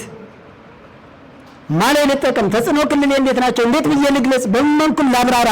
ምንድነው የቀረኝ? እፈራለሁ፣ ዞር በል ፍርሃቴ፣ ሰንፋለሁ፣ ዞር በል ስንፍና፣ እሸማቀቃለሁ፣ ዞር በል ድህነት ያሸማቀቀኝ ይበቃኛል። ለወንድሜ፣ ለዘመዴ፣ ለወገኔ አስተዋውቄ ሰርቪስ፣ አገልግሎት፣ ንግድ ወይም ምርት ሰጥቼ ማደግና ወደ ገንዘብ መቀየርማ ልሰንፍም፣ ላፍርም፣ ልሸማቀቅም፣ ግራ ልጋባም አይገባም። በሉ በትርፍ ሰዓት ላይ 10 ምናምን ሺህ ድረስ በወር መስራት ይቻላል። ከዛ እያደገ ሲመጣ ቀስ እያደረጋችሁ ወደ በዛ ወዳለ ጊዜ የዛን ሰዓት ከፍ ካለ በኋላ ምን ማድረግ ይቻላል ብለናቸዋል። ሰራተኛ ማስገባት ይቻላል። ምን ሲል? ከፍ ሲል። ምን አይነት ሰራተኛ? የማይመላለስ እዛው የሚኖር ደሞዝ የማይወስድ የኛን ስልጠና የሚከታተል ሀሳቡ የገባው ከ5 ዓመት በኋላ የራሱን ድርጅት ለመክፈት የተዘጋጀ ከእናንተ ጋር የተፈራረመና እዛው እያደረ እስከዛሬ ሶሻል ላይፉንና የተለያየ የስልክ ሪሌሽን ሁሉ አቁሞ እናንተ ባዘጋጃችሁለት አዲስ የስልክ መስመር እያወራ ከእናንተ ጋር አዲስ ህይወት ቀጥሎ ማሳካት የሚፈልግ እንደዛ አይነት ሰው ፈልጉ። እኛም ማንም ስልጠና ሳይሰጣቸው ፈልገን አግኝተናል። እንኳን እናንተ የሁሉ ሚዲያ በነፃ እየፈሰሰ። እሺ ቀጥይ። እሺ ጥያቄ ቁጥር 5 ሰላም ጤና ይስጥልኝ አቶ በላይ። ጥያቄ ነበረኝ። በአንተ ስልጠና አንድ ሰው ከዜሮ ካፒታል እስከ 100 ሺህ ብር መነሻ ካፒታል ስራ መስራት ይችላል እና ባለፈው ሳምንት አንድ ሰው የ100 ሺህ ብር ስራ ጀምሬ ጥሩ እየሄደልኝ አይደለም ሲል እንደገና በ10 ሺህ ብር ብለው ነበር እና የኔ ጥያቄ በ100 ብር የጀመረው በሁለት ዓመት ቢያንስ 4 ሚሊዮን ይሆናል ብለሃል እና በ100 ሺህ ብር የጀመረው በሁለት ዓመት 80 ሚሊዮን ይሆናል ብለሃል። ስለዚህ በ100 ሺህ ብር የጀመረው ሰው ከከበደው ወደ ኋላ መመለስ አለበት። እንደዚህ ከሆነ በአንተ ቢዝነስ ፕላን ጋር አይጣረስም። ታዲያ ይብራራልኝ። ከ100 ብር እስከ 100 ሺህ ብር ካሉ ካፒታሎች ውስጥ የተሻለ ለመስራት የትኛው ይሻላል? ሁሉም ይሻላል። በነገራችን ላይ ቅድም ብያቸዋለሁ። እኔ አሁንም ተጽፏል የተጻፈ ነው ጥያቄ። በ100 ብር የተጀመረና በ100 ሺህ ብር የተጀመረና በ100 ብር የተጀመረ ካፒታል ሁለት ዓመት ላይ እኩል ነው የሚገናኘው ብያቸዋለሁ። እኩል ነው። ከ4 ሚሊዮን እስከ 80 ሚሊዮን ያለው ከ100 ብር እስከ 100 ሺህ ብር ያሉት 14ቱም አይነት ቢዝነስ ፕላኖች እኩል ነው የሚሆኑት ሁለት ዓመት ላይ። 80 ሺህ የተባለው የ100 ሺህ አይደለም። የ100 ብርም ሊደርስ ይችላል፣ የ500 ብርም፣ የ1 ሺህ ብርም፣ የ50 ሺህ ብርም፣ የ100 ሺህ ብርም ራሱ የ100 ብርም ታች ያለው ሊደርስ ይችላል። አሰራሩ ነው የሚወስነው፣ ካፒታሉ መነሻው ላይ እንጂ መዳረሻው ላይ ሁሉም እኩል ነው። ሊለያይ የሚችለው አሰራሩ ነው እንጂ ሁሉም አራት ደብል እስከሚሄድ ድረስ ስፔሻል አካሄድ አለ። አንድ ሲንግል 4 ሚሊዮን 300 ሺህ፣ ሁለት ደብል 10 ሚሊዮን 40 ሚሊዮን 80 ሚሊዮን እስከ 4 ደብል የሚሄድ ሰው በታች ባለች በመጨረሻዋ ብትሄዱ ግን የ100 ሺህ ብርም የ100 ብርም እኩል እስከ 4 ሚሊዮን ከምናምን ነው የሚሄዱት። ስለዚህ ጥያቄውን በደንብ አስተካክለው። ሌላው በ100 ሺህ የጀመረ ካቃተው በ100 ብር የጀመረ እንዴት አይከብደውም ካላችሁኝ፣ በ100 ሺህ መጀመር ይቀላል። በ100 ብር መጀመር ይቀላል። በ100 ሺህ የጀመረ መጀመሪያ ወር ላይ 20 ሺህ 400 ብር ማትረፍ አለበት። በ100 ሺህ የጀመረ በ100 ብር የጀመረስ ወር ሙሉ ቀይሮ ቆይቶ 100 ብር ማን ይሻላል እንዴ? ከባዱ ማንኛው መስሎት ነው ሰውዬው። ታው እንጂ የ100 ብር ነች ቀላል ጎበዝ። እዚህ ቤት ስትመጡ ገንዘብ ርካሽ ነው፣ ሰው ውድ ነው። እዚህ ቤት ስትመጡ ገንዘብ ርካሽ ነው፣ አይዲያ ውድ ነው። እዚህ ቤት ስትመጡ ገንዘብ ርካሽ ነው፣ ትምህርት ርካሽ ነው፣ ተግባር ውድ ነው። በ100 ብር ጀምር፣ እሱ በ100 ሺህ ጀምር። እሱ መጀመሪያ ወር ላይ 2400 ማትረፍ አለበት። 20.4% ነው 100 ሺህ ብር የሚጀምረው። አንተ ደግሞ 100%። ነገር ግን አንተ ወር ሙሉ ቆይተህ 100 ብር ስለሆነ ማትረፍ የሚጠበቅብህ አንተ ዘና ብለህ በትርፍ ሰዓት አትርፈሃል። እሱ ሙሉ ጊዜውን ጠብቆ ተንገዳግዷል። ለምን እንደዚህ ሆነ ካላችሁኝ 100 ሺህ ብር በዛ ያለ ስለሆነ 100 ሺህ ብርን ያክል ነገር አውጥቶ ቤት ኪራይ ያስፈልገዋል። ቤት ኪራዩ፣ የጥበቃ ንግድ ፍቃድ፣ ግብር ይኖርበታል። ከዛስ ወጪው ሰፋ ይላል አይልም? ከዚህ ስለዚህ ምን ማድረግ አለበት? ሻል ያለ ማድረግ መቻል አለበት። ስለዚህ አባቴ በ100 ብር ከጀመርክስ ወር ሙሉ ቆይተህ ፈታ እያልክ 100 ብር። ሁለተኛው ወር ላይ ግን ጠንቀቅ በል። አሁንም 100 ብር እንዳይመስልህ። ሁለተኛው ወር ላይ 200። ቀጣይስ አሁን ፀሐዋ ጠንከር አለች ከመሞቅ ወደ ማቃጠል።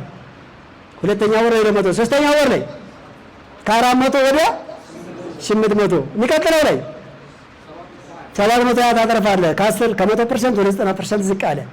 1500 ያ ቀጥሎ 2000 3000 6000 ምናምን 10 ምናምን ሺህ። ከዛስ ሁለት ዓመት ላይ ስትደርስ 4 ሚሊዮን ይደርሳል። በየወር 550 ሺህ ብር ትርፍ ታስገባለህ። በቃ ልክ እንደው አውሮፕላን አኮብኩብ ብሎ መነሳት ሲጀምር በረርክ። በቃ ስታኮበኩብ ነው የቆየው ስትለማመድ። 100 ሺህ ብር ግን በአየር ላይ መሳፈር ነው።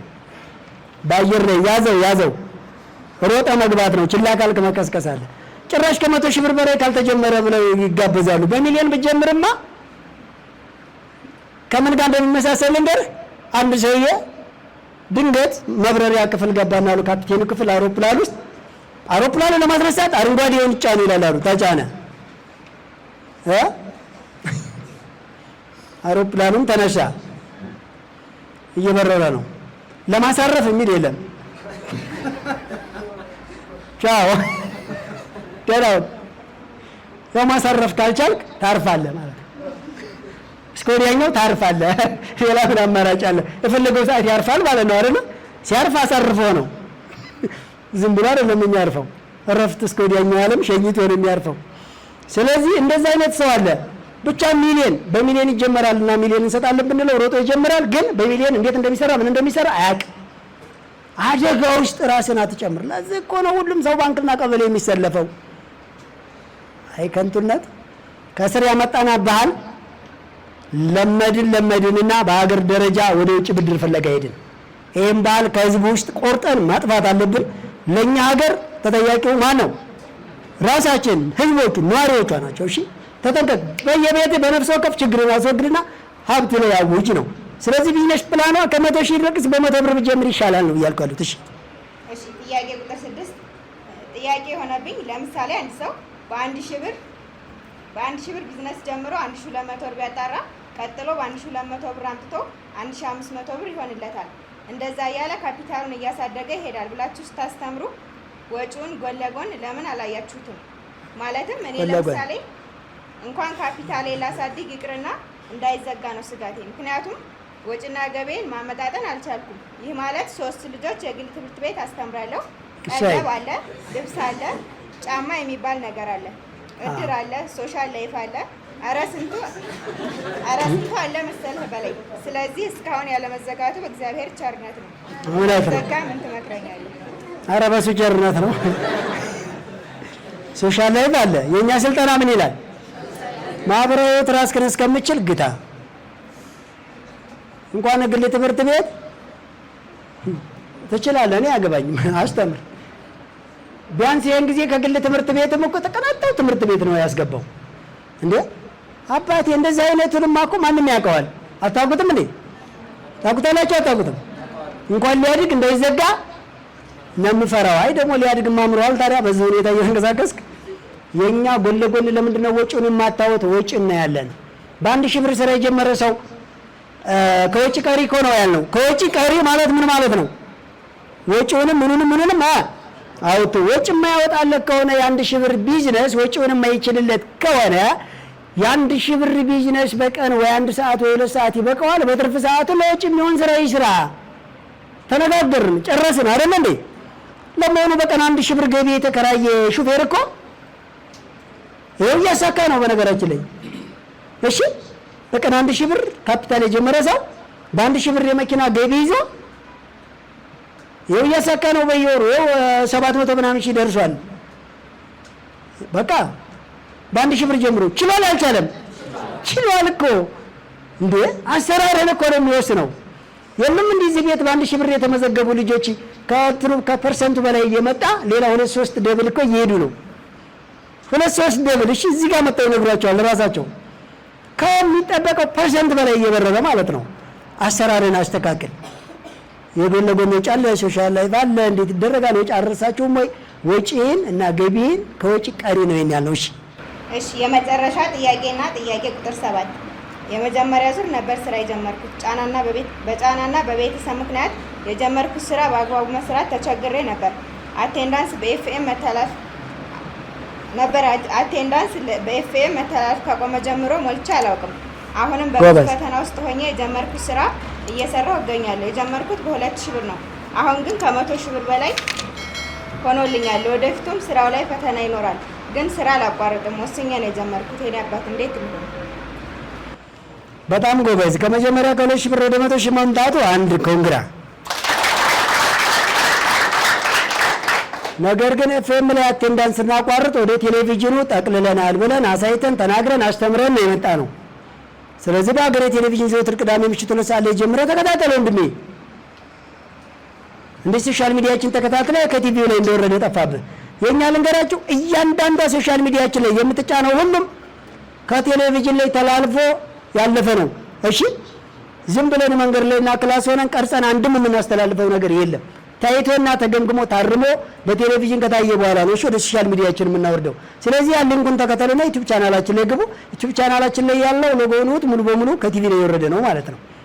ስለዚህ ትክክለኛው መንገድ ታገኘዋለህ እዛ ላይ። አቴንዳንስ ለመሙላት የሚሆን ቢዝነስ ፕላኑን ለመከታተል ጨርስ። እሺ ጥያቄዋን ጨርሳለች። የሁላችሁንም ድምፅ በርቀት ያላችሁትን እዚህ መምጣት የተቸገራችሁም በውጭም በሀገርም ውስጥ ያላችሁትን ያንዳንዳቸውን ጥያቄ ይዛ ስለመጣችና የሁሉንም ጥያቄ ጠይቃ ወደ እናንተ መልስ እንዲደርስ ስላደረገች ሞቅ ባለ ጭብጨባ ወደ በተመልስልን ምን አለ ለማመስገን የሆኑ ፍራቻ አጨብጭብ እንጂ የማይጨበጨብበት ስታጨበጭብ አልነበረ እንዴ? ለራሱ እንዴት ነው የማታጨበጭበት? እሺ ወደ መድረክ ላክልኝ አንድ ጊዜ እንትን ያላቸውን ሰዎች። በጣም ጥሩ። እሺ ያ ብዙ ጊዜ ሰውዬ በማዝናናትና በኪነት ብዙ ትምህርትን ይሰጠናል ማለት ነው። ሞቅ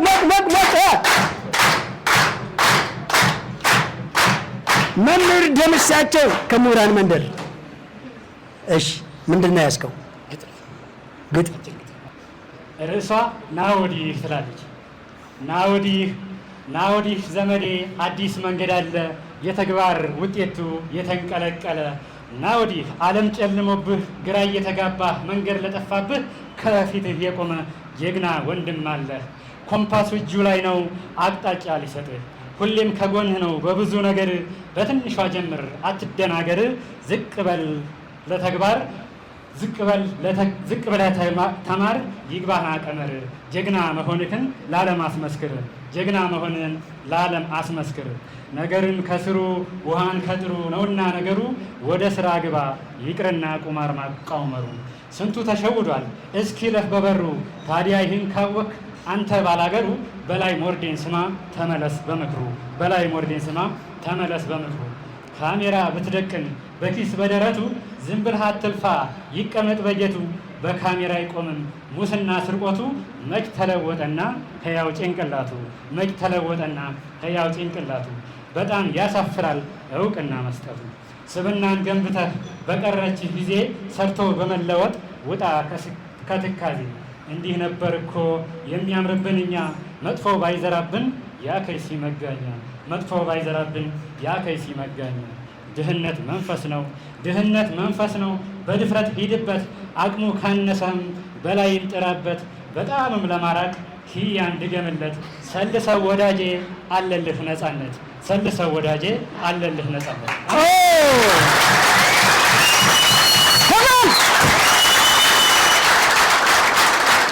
እጅግ በጣም በሚገርም ሁኔታ ነው እያዛዛ እያዝናና በግጥም መልክ ነው።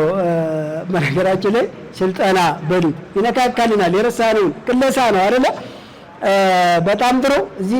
እዚህ ጋር አካባቢ አንድ ሰው መልእክትና ጥሪ ያለች ግጥም ወደ እናንተ ሞቅ ባለ ወደ መድረክ ሞቅ ባለ በዛውም ትልቅ ሰው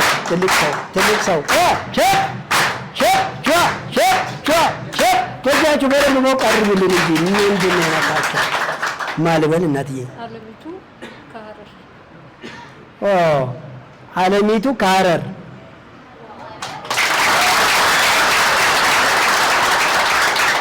ከሐረር አይደለም። እሺ ከሐረር ነው የመጣችው። ይቅርታ ለዚሁ ስልጠና ነው። ትንሽ ማይክ አንደስ ለዚሁ ስልጠና ነው የመጣሁት። እናንተ ግን እዚህ ዘመር ናችሁ። እሺ አንቺ ልበል አንቺ ያስኬደው ሁለቱም ይመቸኛል። ችግር የለም። ብዙ ጊዜ አንቱ ማለት የርቀት ምልክት ነው ብለው አንቺ አንተ እያለሁ አዋራለሁና የሰፈር ባለጌ እንዳትሉኝ እናትዬ። እስኪ ቀጥይ። አለሚቱ ባልቻ እባላለሁ። የመጣሁት ከሐረር ነው።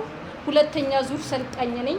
ተመዝግቤ እየሰለጠንኩና እያሳካው ያለው ነኝ እና እኔ ከዚህ በፊት በዚህ ማለት ከስልጠናው በፊት እየሰራው የነበርኩኝ ነኝ። መጀመሪያ መንግስት ሰራተኛ ሆኜ ቀጥዬ ጎን ለጎን ደግሞ የቢዝነስ ስራ እየሰራው ባልትና ነው ሽሮ፣ በርበሬ፣ ቆሎ ሁሉንም ነገር ሰራተኛ ቀጥሬ እያሰራው በጣም ማደግ ላይ በጣም እየሄድኩ ነበር ወደ ላይና ግን የሰራተኛ የስልጠና አይለኝም ምንም ነገር በቃ ማቀው ይለም በራሴ በሞራል ብቻ ነው ስሰራ የነበረውና ጥሩ ደረጃ ላይ ከደረስኩ በኋላ ወርጄ መሬት ነክቼ ነው ተክዤ በቃ በጣም በቆዘምኩበት ታይም የእንትኑን ይሄን ፕሮግራም አየው ቪዲዮውን እና ሳይ እንደዚህ እየመረጥኩ ያለ ባክግራውንዱ ወይን ጠጅ ነው። የሚሊነሮች መንገድ ይላል።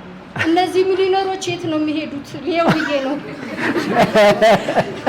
እና ሳየው በቃ ደጋግሜ ነው በቃ ያየሁት ክፍሎችን እየቀያየርኩ የተለያዩትን ወደ ኋላ ሲጀመር ጀምሮ የነበረውን ሳይ ለኔ በቃ እግዚአብሔር ያመጣልኝ ብዬ ተቀበልኩኝ። በአዲስ መልኩ ጀምሬያለሁ፣ እያሳካው ነኝ። ደስ ብሎኛል በቃ።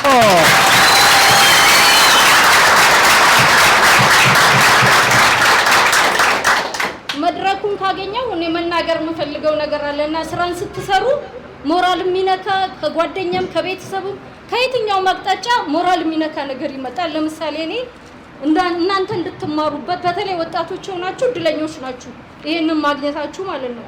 እኛ ምንም ሳናቅ ነው እድሜያችን እዚህ የደረሰው። እንለፋለን፣ መስራት አላቋረጥንም፣ ግን ውጤታማ አልሆንም። የሚመራን የሚያመላክተን ስለሌለ፣ የሚከታተለን ስለሌለ፣ ጋይድ የሚያደርገን ሰው ባለማግኘታችን እድሜያችን እዚህ ደርሷል፣ ውጤት ሳይኖርም ማለት ነው።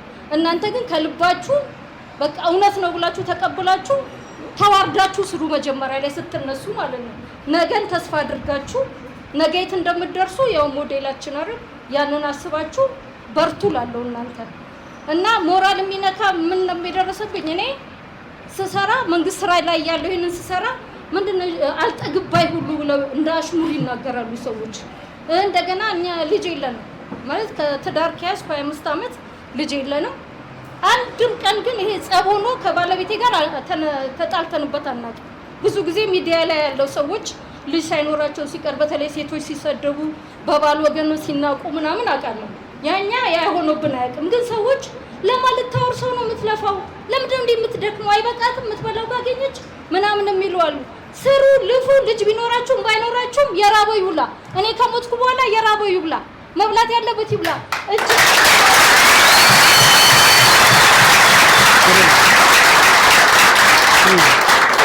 እግዚአብሔር እጅና እግር ሰጥቶኝ አይን ሰጥቶኝ የመስራት ጥበቡን ሰጥቶኝ ሰርቼ ካገኘው ከምበላ የተረፈው ማንም ሰው እንዲበላው ራሴን አሰምኛለሁ። ለማላውርስ ነው የሚል ጭንቀት የለብኝም። ደግሞ እኔን ማን አወረሰኝ? ልጅም ቢኖረኝ እኔ ልጄ ሰርቶ ራሱ ይለፍለት እንጂ ውርስ ማለት ማዘናጋት ነው። ያንን ላለው ከዛ ውጪ ወደ ግጥሜ ልግባ።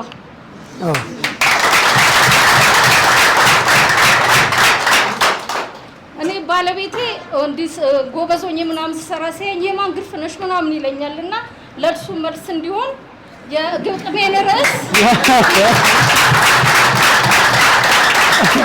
የግጥሜን ርዕስ የበላይ ሞርዴ ነኝ ብየዋለሁ።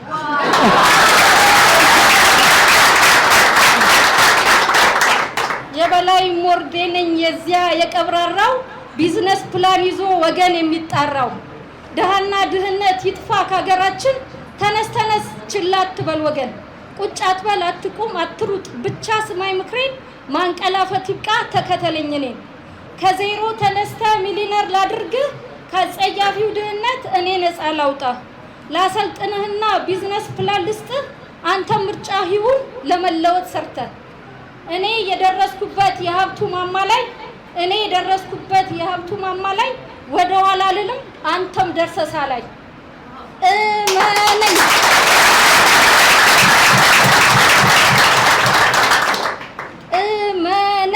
እመነኝ ይልሃል የሞርዴ ልጅ በላይ ከእግዚአብሔር የተሰጠን የኢትዮጵያ ሲሳይ የድህነት ኑሮ ያስከፋ ወገኔ ሰርቶ ለመለወጥ ከአሰብክ እንደኔ እንግዲህ አድምጠኝ ስጠኝና ጆሮ ጉዱ ፈልቷልና ድህነት ዘንድሮ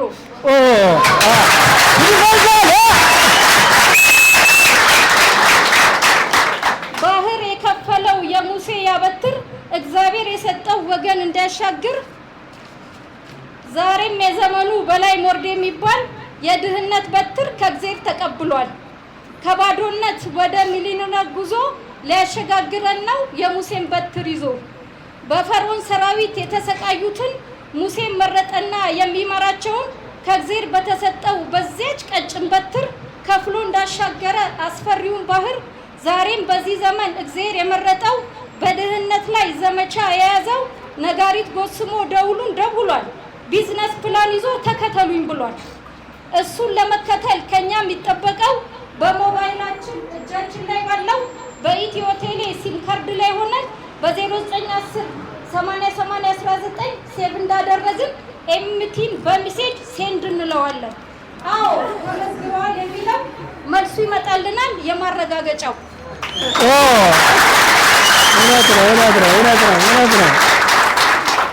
በነፃ ስልጠና በየሳምንቱ ያለማቋረጥ ይከታተሉ። ኤቲ ብቻ ብለው አቴንዳንሱን ይሙሉ። ስልጠናውን በአካል ማግኘት የሚቻለው ወሰን ኤምኤስ ህንፃ 5ኛ ፎቅ ነው። እሁድ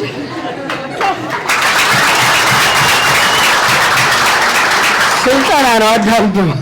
ዘወትር እሁድ ከ7 እስከ 9 ሰዓት ስልጠናው ይሰጣል ለ2 ሰዓታት።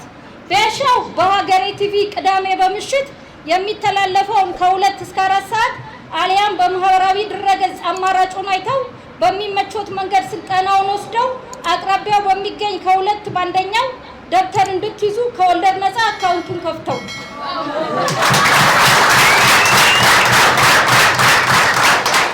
በኦሮሚያ ኢንተርናሽናል ወይም በጸደይ ባንክ በጠየቁን ጊዜ መረጃ እንድንልክ ኪሳችን ውስጥ ባለው ስራ እንድንጀምር ከ100 ጀምሮ እስከ 100,000 ብር ስም፣ ዕድሜ፣ ጾታ፣ የባንኩን ቅርንጫፍ እንዲሁም አድራሻ፣ የአካውንት ቁጥሩን፣ የስራ ዘርፍና ካፒታል መነሻ መረጃውን ሞልተው ይላኩ በሜሴጅ። እሱም ደስ ይበለው በላይ የሞርዴ ልጅ።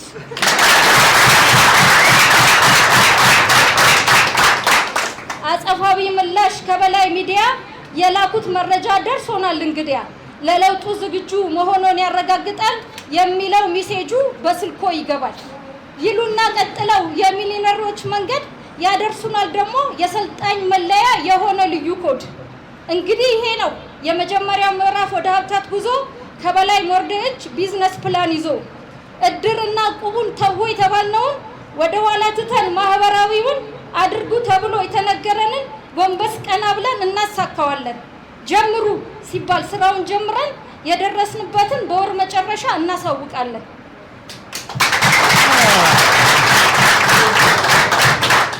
የበላይ የኪያ እኛ ልጆቻችሁ ስብናን ገንብተን የተከተልናችሁ ሰልጣኞች የሆንን በሚሊነር መንገድ አገልግሎት ሰጪ እንዲሁም ምንነግድ ጄሶውን ቀላቅለን አንሸጥም እንጀራ ቀና ሰው ሆነናል ልቡ የሚራራ ቅቤውን ከድንች ከሙዙ ቀላቅሎ የሚሸጥ ሰው ይጥፋ ንጹህ ቅቤ ብሎ ቀዩን አፈር ፈይተን አንልም በርበሬ ሀቀኛ ሰው ልንሆን ቃል ገብተናል ዛሬ ማሩን ከስኳር ጋር የሚያቀልጥ አንድ ላይ ድካም ያልገባህ ነህ የኪያዬ በላይ በላይ በላይ ስንል በውስጥ አለሽ ሚስቱ ምሳሌ ነሽና እንደ እቴጌ ጣይቱ አንተ ለኪያ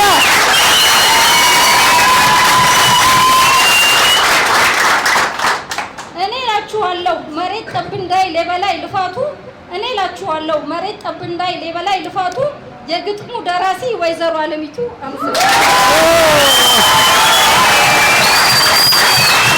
በደንብ ወጣርጋችሁ በእናታችሁ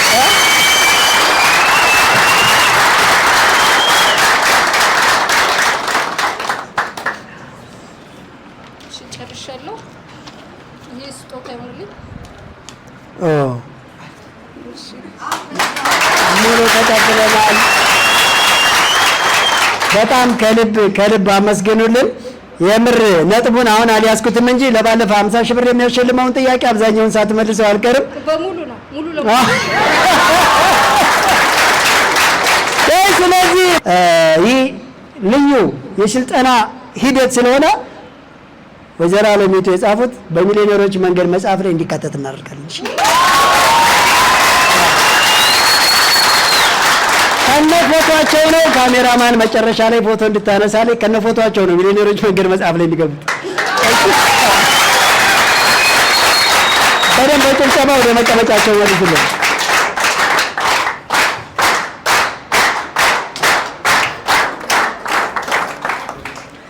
እጅግ በጣም ከልብ እናመሰግናለን። ሰዎች ሲገባችሁ ሰውነቱን ሲነግሩት የኮረኮሩት ያክል ይስቃሉ፣ የሚፈራገጣል አሉ። ልቦ ይንቀሳቀሳል፣ ነርቭ ሁሉ መልእክት ደሞ ሁሉ ሳይክል ሲስተም ሰርኩሌሽኑ በጣም ይጨምራል። ሪያሊቲ የሆነውን ትክክል የሆነውን ያለውን ነገር ሲታይ ሲነገር ሲሰማ ሲነካ ማለት ነው። በዛ ልክ ነው እያንዳንዱ የሄዱበት እንቅስቃሴ እንትን አጠቃቀሙ ከምዝገባው ከአቴንዳንሱ ካለው ማሳወቁ ከኢንፎርሜሽኑ ከደረጃው ከአካውንት መክፈቱ ጀምሮ ማለት ነው። በጣም የሚገርም ነው።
አሁን በዘንድሮ የተገኘ ብላት በላይና አስቤዛ ማዕከል እዚህ ጋር ጀምሮ የሚሊነር መንገዶችን በእውነቱ አሁን ዘንድሮማ የተገኘው ብላት ኩል እየሰሩ ከበላይ ጋር መብላት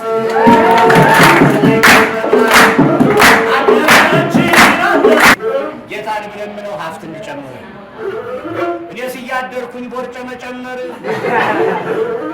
ታው ደማም ታይደማም አውሮፓ አሜሪካ በኑሮ ቀንድ ሰርጉ በብድር ነው በከረዴት ካርድ እደው ካልሰጡት አይለቅም ፈረንጅ በመሀል የኔ ብጤ ቀን ይፈጃል እንጂ እኔም እንዳቅሚቲ ባለፈው ጅቡቲ ነው ሲባል ውጭ ሀገር መስሎኝ በሙቀት አቃጥለው በዜሮ ላኩኝ ሲስተኛ ቤሲ ስጠጣ ቤሲ ተሎ ባልመለሱኝ ነበር ካልሲ አውቄው በነበር እዛ እንደምከፋ ወሰን በነበለ ይዙኝ ፓስፖርት የመጣፍ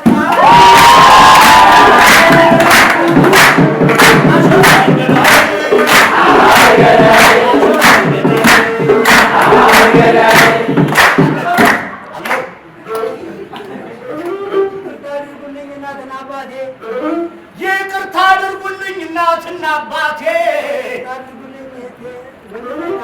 ይቅርታ አድርጉልኝ ወንድምና እህቴ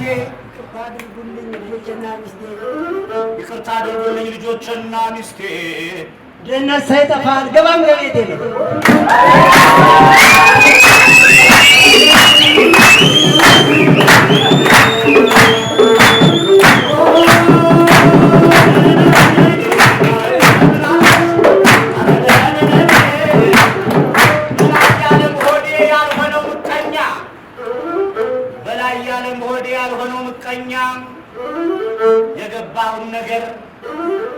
የገባውን ነገር ያካፍለናል ለኛ የገባውን ነገር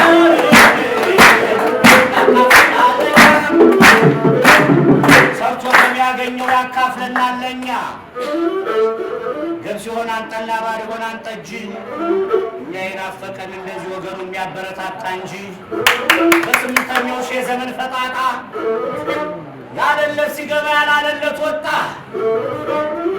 እኔን የሰለቸኝ ላፊ የሚጠጣ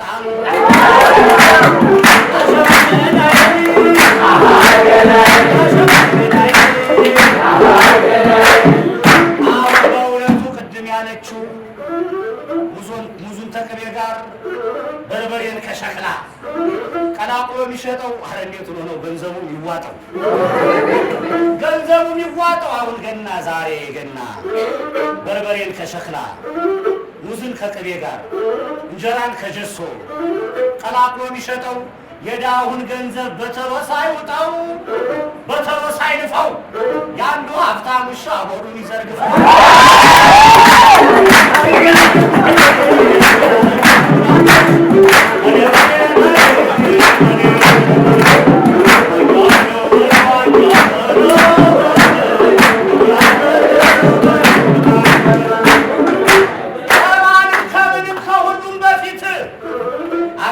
ሰላም መሆን አለባት። የሰው ልጅ ካለ እናት ሀገር ያለ ደንበር እንደ ብርጭቆ ነው ፈጥኖ የሚሰበር። እኛ ኢትዮጵያውያን በጣም ደስ የሚለኝ መንፈሴ የሚሞላ እንዲህ ተሰባስበን በአንድ አብረን ስንበላ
እስካሁን ድረስ ፕሮግራማችንን እንድናሳልጥ እንድናስኬድ እንድናስቀጥል እዚህም እንድንደርስ የፈቀደልን አንድ ኃይል አለ ወይ ፈጣሪ።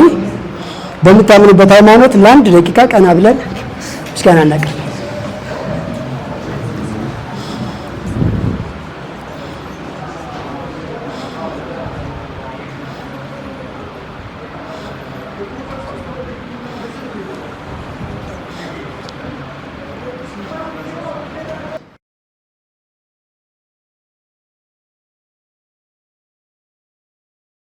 በአፍሪካ የመጀመሪያ የሆነውን የሚሊዮነሮች መንገድ የቢዝነስ ፕላንና የሥራ ጥበብ ሥልጠናን አዘጋጅቶ ያለምንም ክፍያ በነጻ ለህብረተሰቡ በማደል ፋና ወጊና አብሪ ኮከብ ነን።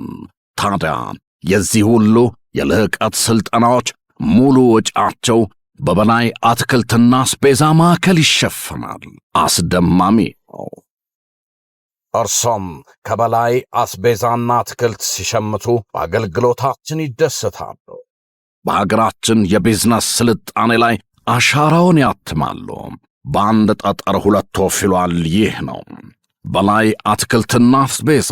ቁጥር 1 ካራ ኮተቤ መድኃኔ ዓለም መግቢያ 60 ሜትር ገባ ብሎ፣ ቁጥር 2 በእድሳት ላይ ነው። ቁጥር 3 ወደ ኮተቤ ገብርኤል በሚወስደው አዲሱ አስፓልት ላይ፣ ቁጥር 4 ወሰን ወደ ራእይ ጤና ጣቢያ መግቢያ ከዋናው አስፓልት 30 ሜትር ገባ ብሎ፣ ቁጥር 5 ፊጋ መስቀለኛ ወደ መገናኛ ታክሲ መያዣው ጋር ከ500 በላይ የእርሻና የፋብሪካ ምርቶችን በአንድ ቦታ ፍጹም በተመጣጣኝ ዋጋ ይሸምቱ፣ ይንበሽበሹ። በ0911 992411 ሃሎ ይበሉን። በላይ አስቤዛ ማዕከል የጊዜውና የኢኮኖሚው ብቸኛ ጋር በላይ አስቤዛ ማዕከል።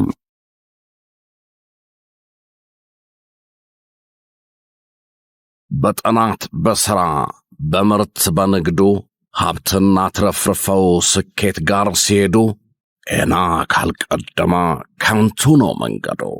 ዶክተር ትዕግስት አጠቃላይ የሕክምና ክሊኒክ የምንሰጣቸው አገልግሎቶች አጠቃላይ የአዋቂና የሕፃናት ሕክምና፣ የማኅፀን ሕክምናና የግርዛት አገልግሎት፣ የቆዳና የአባለዘር ሕክምና፣ መለስተኛ የቀዶ ጥገና አገልግሎት፣ የዓይንና የጆሮ ሕክምና፣ የኩላሊት፣ የኮሌስትሮል፣ የጉበት ኤንዛይምና የቫይታሚን ዲ ሕክምና፣ የሆርሞን፣ የጨጓራ፣ የእንቅርት የሚጥል በሽታ ሕክምናን በጥራት ይሰጣል። ዶክተር ትዕግስት አጠቃላይ የሕክምና ክሊኒክ አደረጃጀታችን ልዩና ከፍ ያለ ነው። የተሟላ ላቦራቶሪ፣ ዘመናዊ አልትራሳውንድ፣ ኬሚስትሪ፣ የልብ ኢሲጂ፣ ሲቢሲ ሁሉን አሟልተን ከእውቅና ስመጥር ባለሙያዎች ጋር እንጠብቀዎታለን። በተጨማሪም ለመንጃ ፈቃድ ሙሉ የጤና ምርመራ፣ ዓመታዊ የተሟላ አጠቃላይ የጤና ምርመራን በልዩ ሁኔታ እንሰጣለን። አድራሻችን ሰሚት 72 ቴሌና ንግድ ባንክ ያለበት ኤፍኤ ግሩፕ ሕንፃ ግራውንድ ላይ በ0947 820000 በ0911 673365 ላይ ሃሎ ይበሉን። ዶክተር ትዕግስት አጠቃላይ የሕክምና ክሊኒክ ለጤናው የሚመርጡት ለነጻነቶ ልዩ ምርጫ ነጻነት አትክልትና አስቤዛ ከአንድ ቦታ ሳይወጡና ሳይወርዱ ሳይንከራተቱ አስቤዛውን ከነጻነት በምቾት ይዘዙ ይሸምቱ። ፍራፍሬና ጥራጥሬ፣ ፍሬሽ አትክልቶች፣ ቅመማ ቅመሞች፣ የፋብሪካ ምርቶች፣ የንጽህና መጠበቂያና የባልትና ውጤቶች፣ የእንስሳት ተዋጽኦና የዳቦ ምርቶች ሁሉንም ከአንድ ቦታ ከነጻነት አስቤዛ እንደ ትእዛዞ ዴሊቨሪን ጨምሮ ልዩና ፈጣን አገልግሎት እንሰጣለን። ይምጡ። ቁጥር 1 ካራ አርሴማ ሰፈር፣ ቁጥር 2 ጎሮ አደባባይ ወደ ሰፈራ መሄጃ፣ ቁጥር 3 ከፔፕሲ ወደ አያት በሚወስደው መንገድ ሰሚት 72 ፕላዛ ግራውንድ ላይ። ለበለጠ መረጃ በ0939 115529 ሃሎ ይበሉን። ነጻነት አስቤዛ ይመርጡናል።